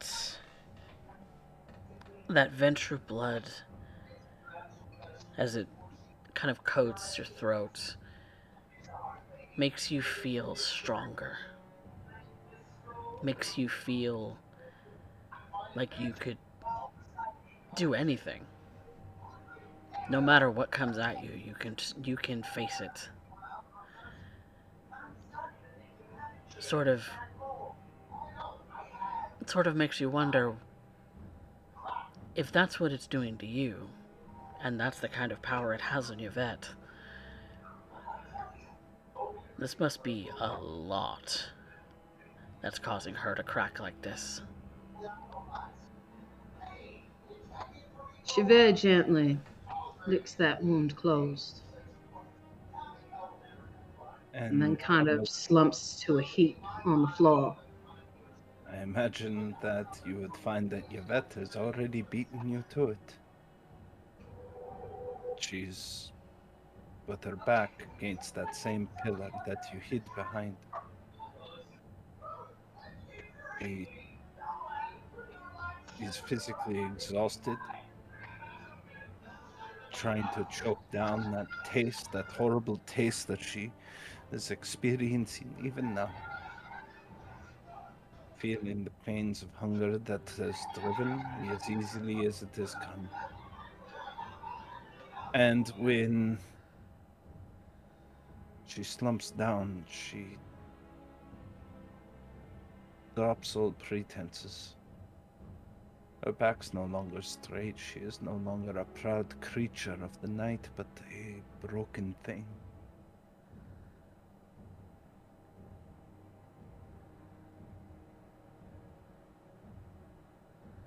I hope that you broke that burner. I have to apologize, but I don't carry such things upon me.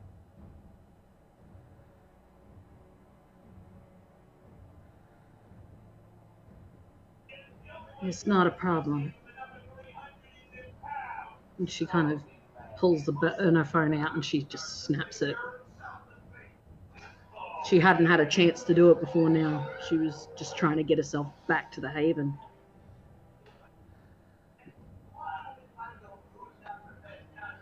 I wish you wouldn't have come.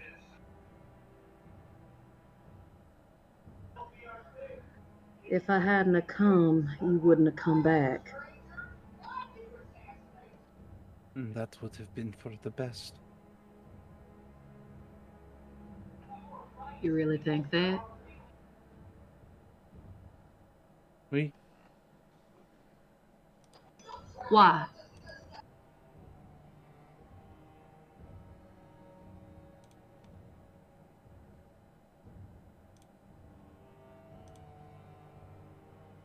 How do I explain?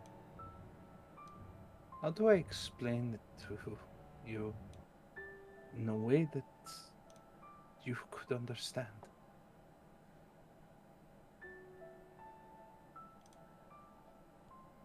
For as long as I can remember, up until not more than a night ago,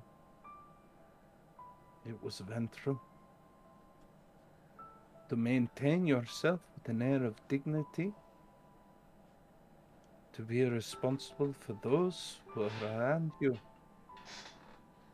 to be sure that the deed was done, to sacrifice without complaint, without letting them see you.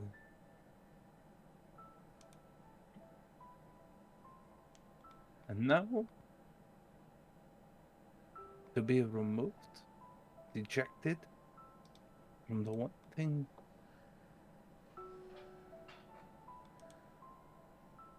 when he said, I am no longer LaCroix, he did not speak just for himself to his child. He said to the clan, the whole of the clan looks upon me now, and I am caitiff. I am without clan.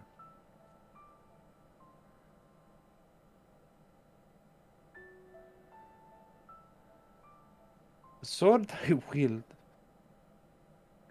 was a gift passed to me by my sire to remind me of where I have come from, that my lineage had stand with Napoleon, that there was bravery upon the battlefield, that there was bravery and honor in that service, that I came from and I came from a line with great shame, but I have never not tried to end up appeasing it, to rebuild it. Even when I went to Anarch, I upheld that we end up staying to such a principle.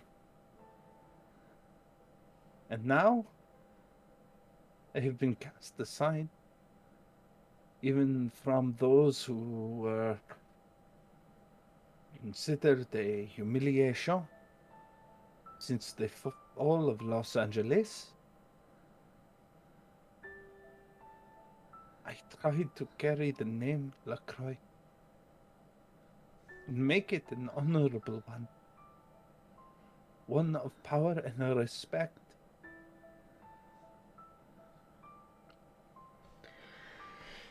No, it is not that they would not have me. Worse, they did not take back the blood. They allow me to end up living with that level of shame. It is better dead than to be cast from one's clan.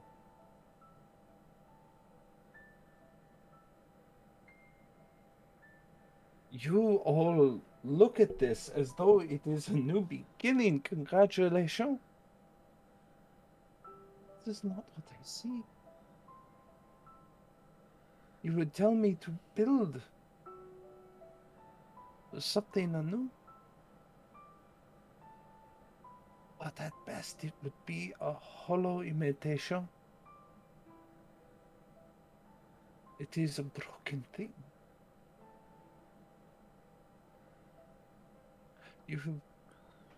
You and Monsieur Knight and Mademoiselle Deja and even Lupe all end up going. I want to end up building something new. I want to end up going about and trying to perhaps something that will last. Now we will end up making a barn. We will go to a big farm. This is.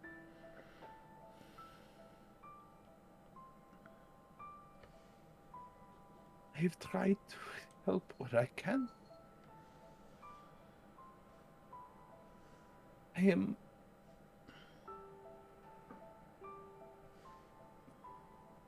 Messiah was right. The Anarchs are no place for a Ventru. And I have nowhere to go. I must make my roots here. And you would tell me that the coterie is a family, but it is not blood. You do not know about how important it is to end up knowing where it is you come from. To know of the legacy that has been passed to you and the responsibility that it requires to uphold it. And I have broken that.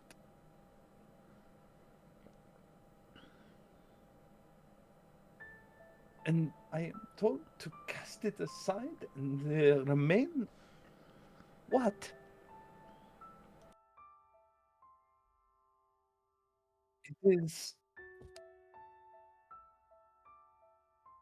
It is all I can do to end up staying upon task.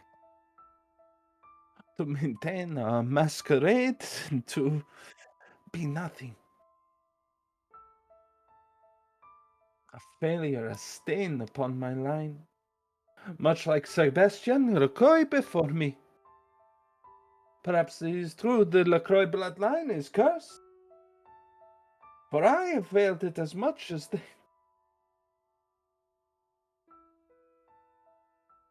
And the world will say, who cares? And the rest of the coterie and yourself have said so on several occasions, and I do not tell you otherwise. I bite my tongue at all times.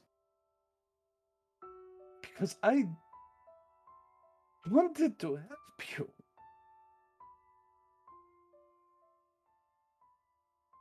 I wanted to show that that a anarch could function in the anarchs. That I am not a tyrant. I am not a. I am not. She pulls her knees to her chest and buries her head. Cax shuffles across the floor and settles herself behind Yvette, or beside Yvette, wrapping an arm around her, pulling her in close. You say we say, who cares? In the end, you're the one that cares. And that's what matters. I believe that you've got the strength in you to reclaim your name if you want. Or build something else if you want. You're right that I don't fully understand, and I never will. Because I'm not the same as you. I have a different set of responsibilities and burdens. But I know that we need you.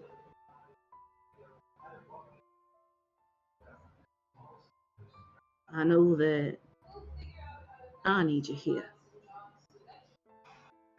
I know that you leave such an impression everywhere you go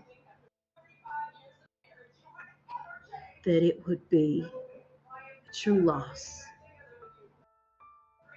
if you never came back.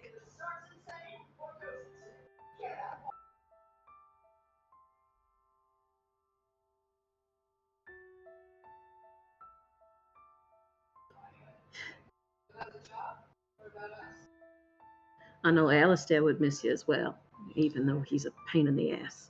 Doesn't know when to shut up.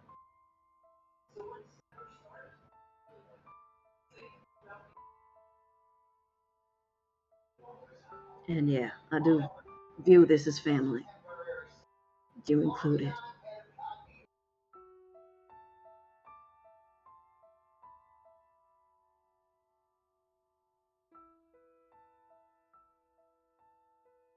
I keep silent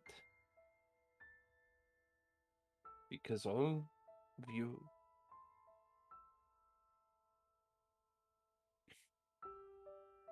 we don't exist in this world like you do. You are all Alistair, Deja, a part of something that I am not. A world I do not understand.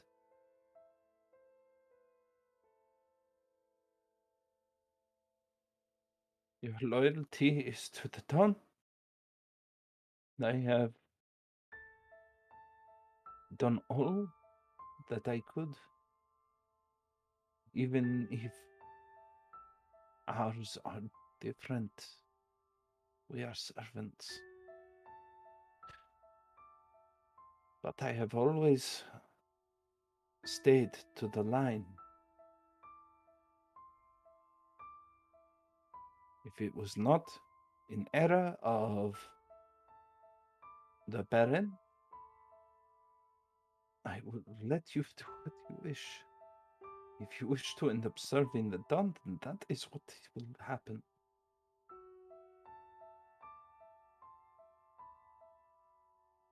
But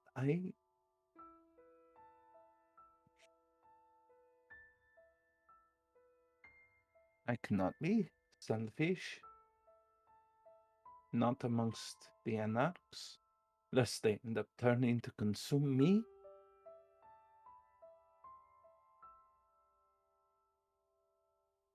And the moment I end up doing so, she is Camarilla. What would she know of anarchs? Burn the witch.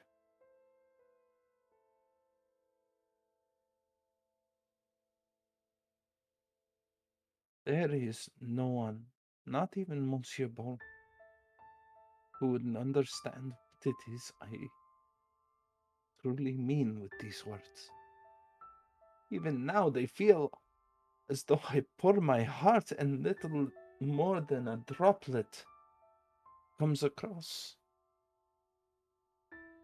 Mon cœur, c'est dommage.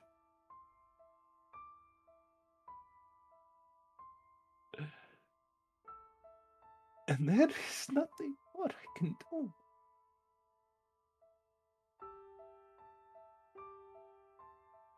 Mademoiselle Cosetta, I have nothing more to give to you. I can. Nothing more. But the hope. And She stops. you have nothing more to give to me, then perhaps it's time you start taking. That's what the venture does best, right? Become tyrants to become a No, fiend, a iron hand no. is what I try to avoid, trying to find my place amongst the others, and it is You so difficult. you misunderstand. You can take without being a tyrant. You don't have to be selfless all the damn time. A pillar will always crack if there's too much weight on it. Pillar always needs some sort of support, or it'll topple. Let your coterie be your support. Use us. That's what we're here for. Same way we use you to hold us up.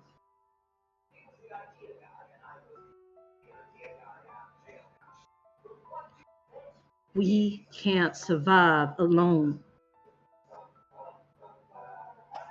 which is why we band together. It's why we make families and coteries, do what we can to keep each other alive. Because we don't have mortal lives anymore. We don't have families to keep us up. We don't have friends. We're all lonely islands. So we do what we can to get closer to each other. Does that make sense?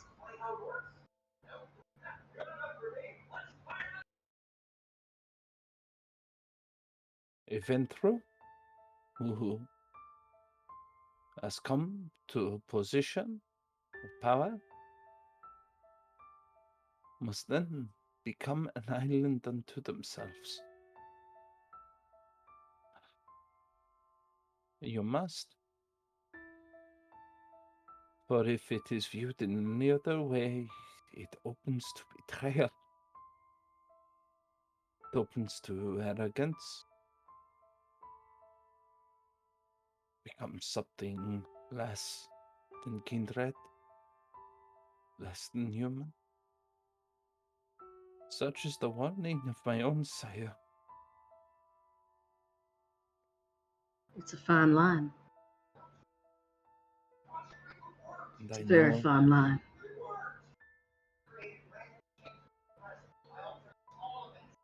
I do not know what to do, Mademoiselle Cosetta. No. Pax offers Yvette her hand. As broken as it still is, slightly mangled.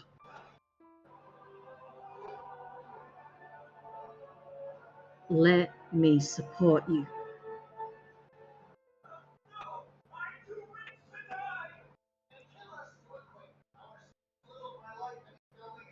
We're As all lonely islands, but we can still build bridges.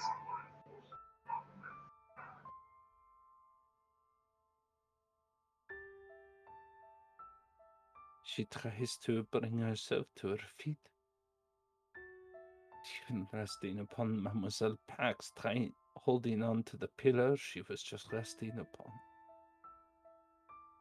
And Pax, perhaps Yvette at this point feels unusually heavy. They say that heavy is the head that wears the crown. What does that say about the body? Thus the crown is shattered.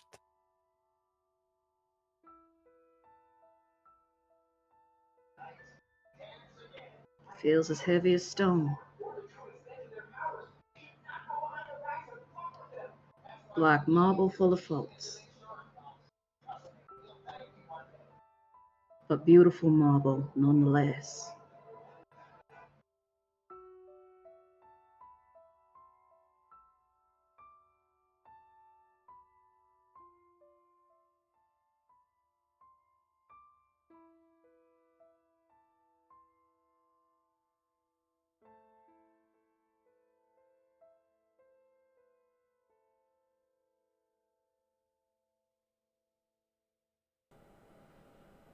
Well, that seems like a very good place to end the session for tonight.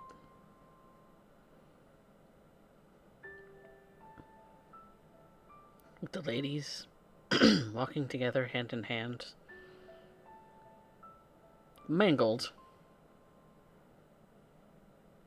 but not at each other's throats. Perhaps there's some camaraderie, a bridge between a couple of lonely islands. So, thank you all in the audience for watching. Thank you guys from the Hero Zone for raiding into us. You guys are fantastically well timed because you caught the very heartfelt moments that Pax and Yvette were experiencing just now.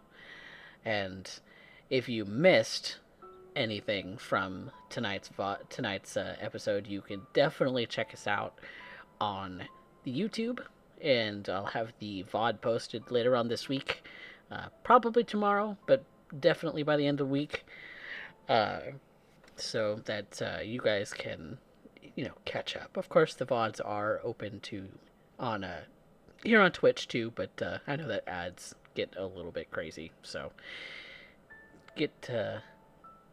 that's something to keep in mind there. But we have some end of session mechanics to go through. So apparently we're already getting some love for Derek for that scene. So audience already seems to be in the camp of some of our kindred here. I don't know if Black Wolf is still here. Did he say goodnight or no? Black Wolf, you still here? I'm loving the fact that the relationship between Pax and Yvette is always in flux. It's such a roller coaster. Oh. Such a roller coaster. My God, you guys, you sometimes you have like those very sisterly moments between the two of them, and then you have the "nah, fuck you, bitch" kind of moments between them, and so it just depends on the day.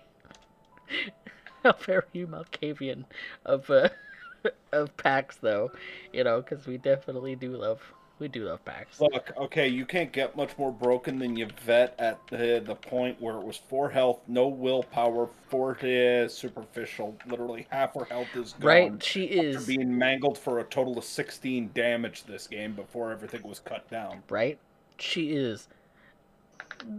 Yvette is torn in more pieces than one. So Yvette's feeling the hurt.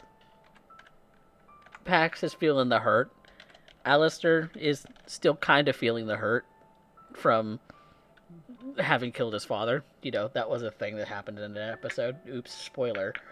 But yeah, got the audience favorite on here.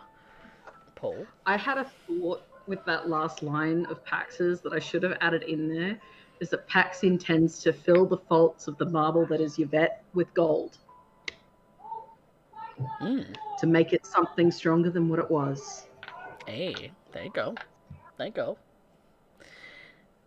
Beautiful, beautifully done. And that's always a treat. So, but we have some mechanics to get to for the end of session. So, anyone fulfill any desires and recover willpower?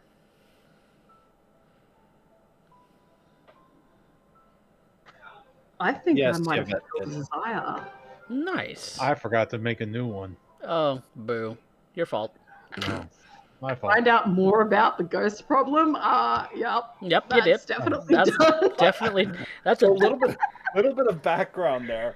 I'm listening to CoffeeCat as Jules talking, and all of a sudden it's like, oh, I get what this is hinting at. Let's get to work. And I'm like, CoffeeCat just laid it out for us.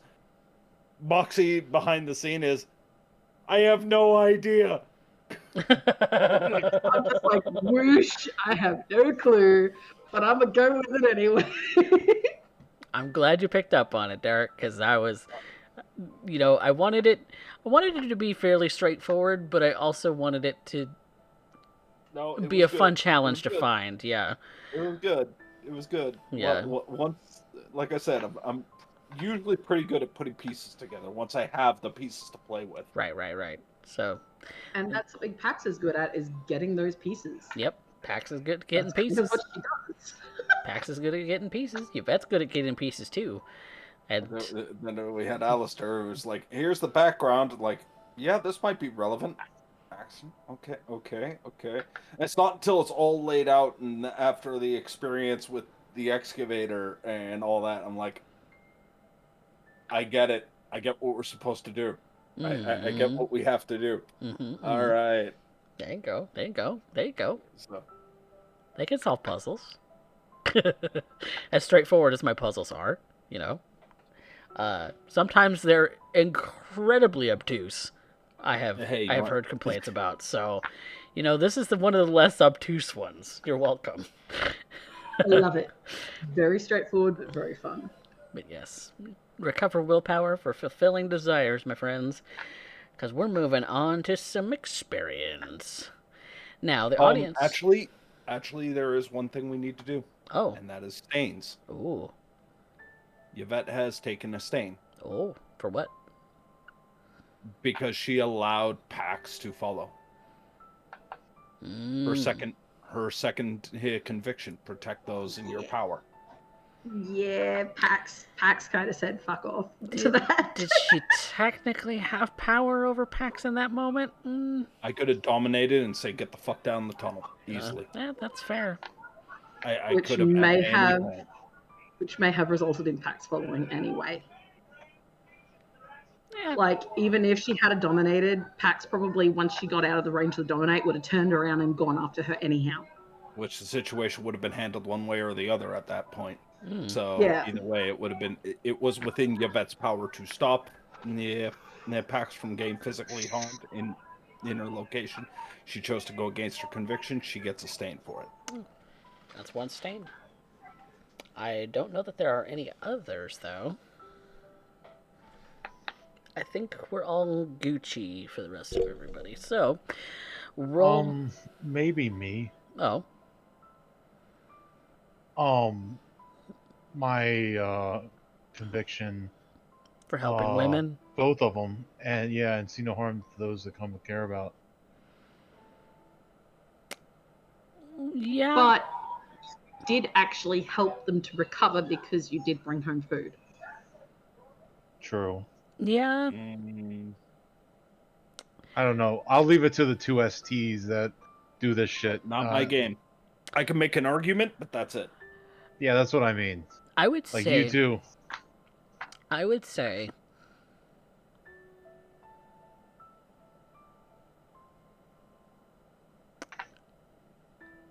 Within Alistair's power, he could have gone to help them with the excavator, yes. But I think he was concentrating on what Jewel needed. Oh, Yvette and Pax, you have tied on the on the audience favorite. I'm going to hand that over to Yvette. Okay. Because I believe Yvette deserves that. All right. So Yvette, you get the audience favorite because Pax concedes. All right. Well, going back to Alistair and his stain, I would say you're taking one then. Because because you were still helping a woman in need. The need may have been greater in the case of Yvette and Pax, but it was hard for him to make that call in that moment. So, I don't know. It was more of like, I don't want to piss off the one that's already like, doesn't like me tonight. I'm just going to do what I'm told for once. Oh, you're muted, Derek. And look at that. You didn't get mangled and it all worked out. Yeah. Yeah, right? Mm-hmm. Well. Alright, so hit remorse. Yep, remorse. What is remorse dice? How many empty boxes you have left from your your humanity and your stains put together? 10 minus those. Yeah, 10 minus stains minus humanity. Yep. There we go. They both succeed. You live to regret. You live to regret. You see, you walk in and you see Yvette in a state. Mm-hmm. You've barely even had a chance to see Pax yet, and she is in a state. I know, I wanted to do one more thing before we cut, but we didn't There get to are probably bloody footprints on the way in, too, from Pax making her way down to the basement. Mm-hmm. Actually, technically, no. You don't have any blood pressure, so when you get stabbed, you don't actually bleed. You guys, maybe a tiny, Gravity tiny is trickle, still a but... thing. Gravity is a thing, so you might leak a little bit. Which, did you get stabbed in the foot? Well, she kind of did get yeeted, so it's always a possibility. Fair enough. You more have holes straight through you than anything else, and so gravity is pulling everything downward inside of you anyway. So, but one of those fascinating discussions you could have about Vampire the Masquerade. Mm-hmm. To be fair, Vitae doesn't leak unless you want it to. Yep. So. That being said, we got 3 votes to make. Yes. All of you get your 1 for the session, of course. Then the 3 roleplay related, and we've already resolved the audience favorite for tonight. So, who moved our plot? I'm going to be a contrarian here. Oh. I'm going to say Alistair. Oh. And I'll tell you exactly why. While Pax has kind of gotten the ball rolling on the initial bit, it was mostly Alistair's setup of information that allowed us to get to the conclusion. All Jewel needed to do was wink and nudge to remind, hey, remember this information, and now we're at the construction site with new context. But that was Alistair's information, primarily, that put it all together. So. Okay. I will never I'm argue in agreement. All right, Alistair it is. I will not argue. Best scene. Yvette. Scene. Yeah. I'm going to say Yvette, only because I know who gets best line. All right. Majority roll Yvette. Who's the best line then? Best line has to end up going to Mademoiselle Cosetta. Specifically for the line of marble. Ooh, yes. It was going to be the fanny pack. The man purse. Right. Mm-hmm. Okay. It was going to be that, but Moxie stole it. Yeah, I didn't know if that would get a vote, or trying to research ghosts is like trying to nail Jello to the wall. That was a good intro thought. Yeah. From, that's not normal. I don't suppose that you want to talk about this from Alistair to the fucking ghost. Yes, I love Alistair and his. Let's not assume anything. We'll just ask.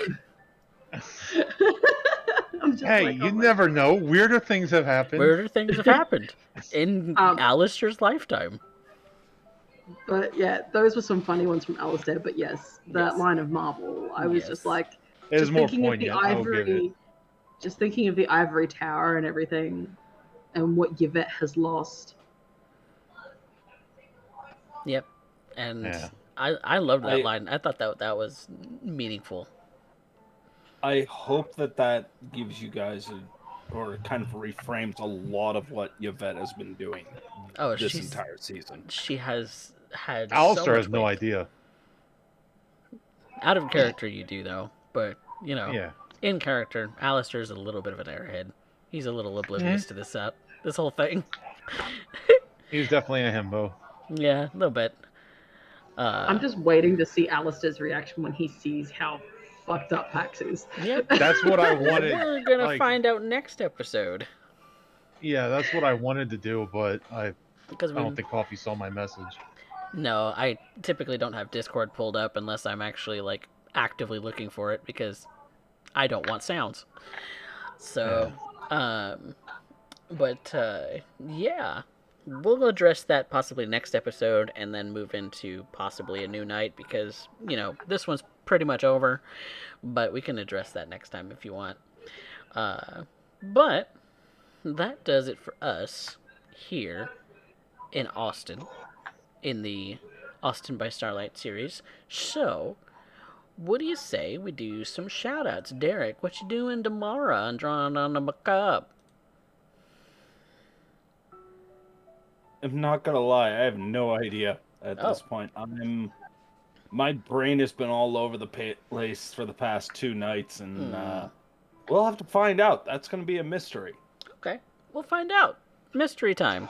Nice. I reckon you saw the scene with Pax and Yvette. Well, what about you, fat guy? I sadly cannot stream for at least a month. That's right. God damn it. I'm dumb. I was going to shout you guys out, and you're just like, well, that's okay. When I actually get decent internet back, I will be starting up trying to do a couple of new games, and I might even do a painting stream or two. Ooh. So. Ooh. Yeah. Well, look at that. Well, I guess that does it for all of us here, because that's all the shoutouts we're going to do. So, I hope you all have a pleasant rest of the evening. Let's see if we can find somebody to raid, but... Before you do that, you forgot to shout yourself out. Well, yeah. I gotta desperately pee, so I want to get off the stream. Okay. I'll tell you what, Coffee, go pee. I will shout you out, and then you can raid. Fuck. God damn it. This is the most awkward shout out of all time. Take it away, fat guy. Yes. CoffeeCat presents a wonderful streamer, a wonderful DM, a wonderful storyteller.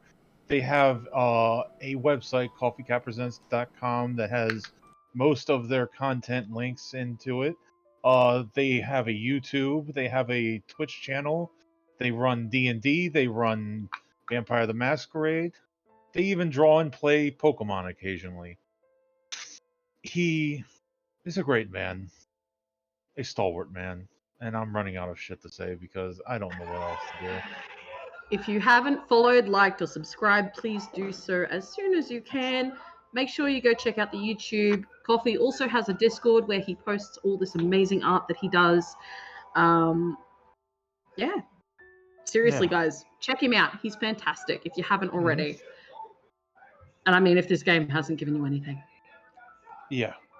If Derek's known for the spoopy comic book style, Coffee, he can do some of the pretty and the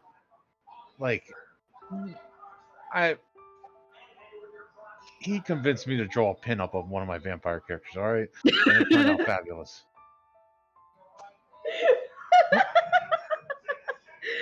Yes. So definitely check that out. Yes.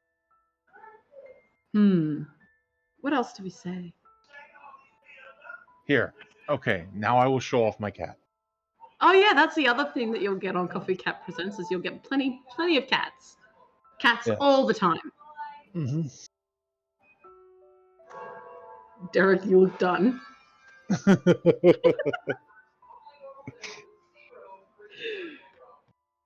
I say nothing. I see nothing.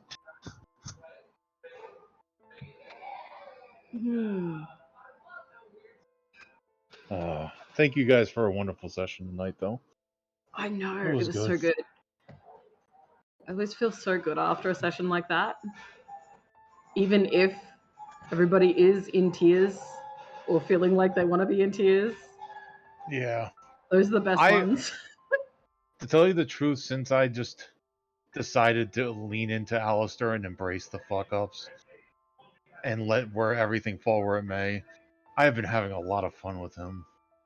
You absolutely have to embrace the fuck-ups of your characters. Yeah. I was trying to be better. I was trying to not fuck up as much. But I realized, no, I'm just a dumbass. I'm going to do it anyway, so. The man himself is returned. Yes. Don't worry, we didn't fuck up our show at all when we completely did everything by the book, and it was textbook, and we're great. Even Derek approved. And when I watch back the VOD. You'll absolutely find us. Trust. Yes. Well, thank you all in the audience so much for the. Thank you all so much for watching. We certainly appreciate it, and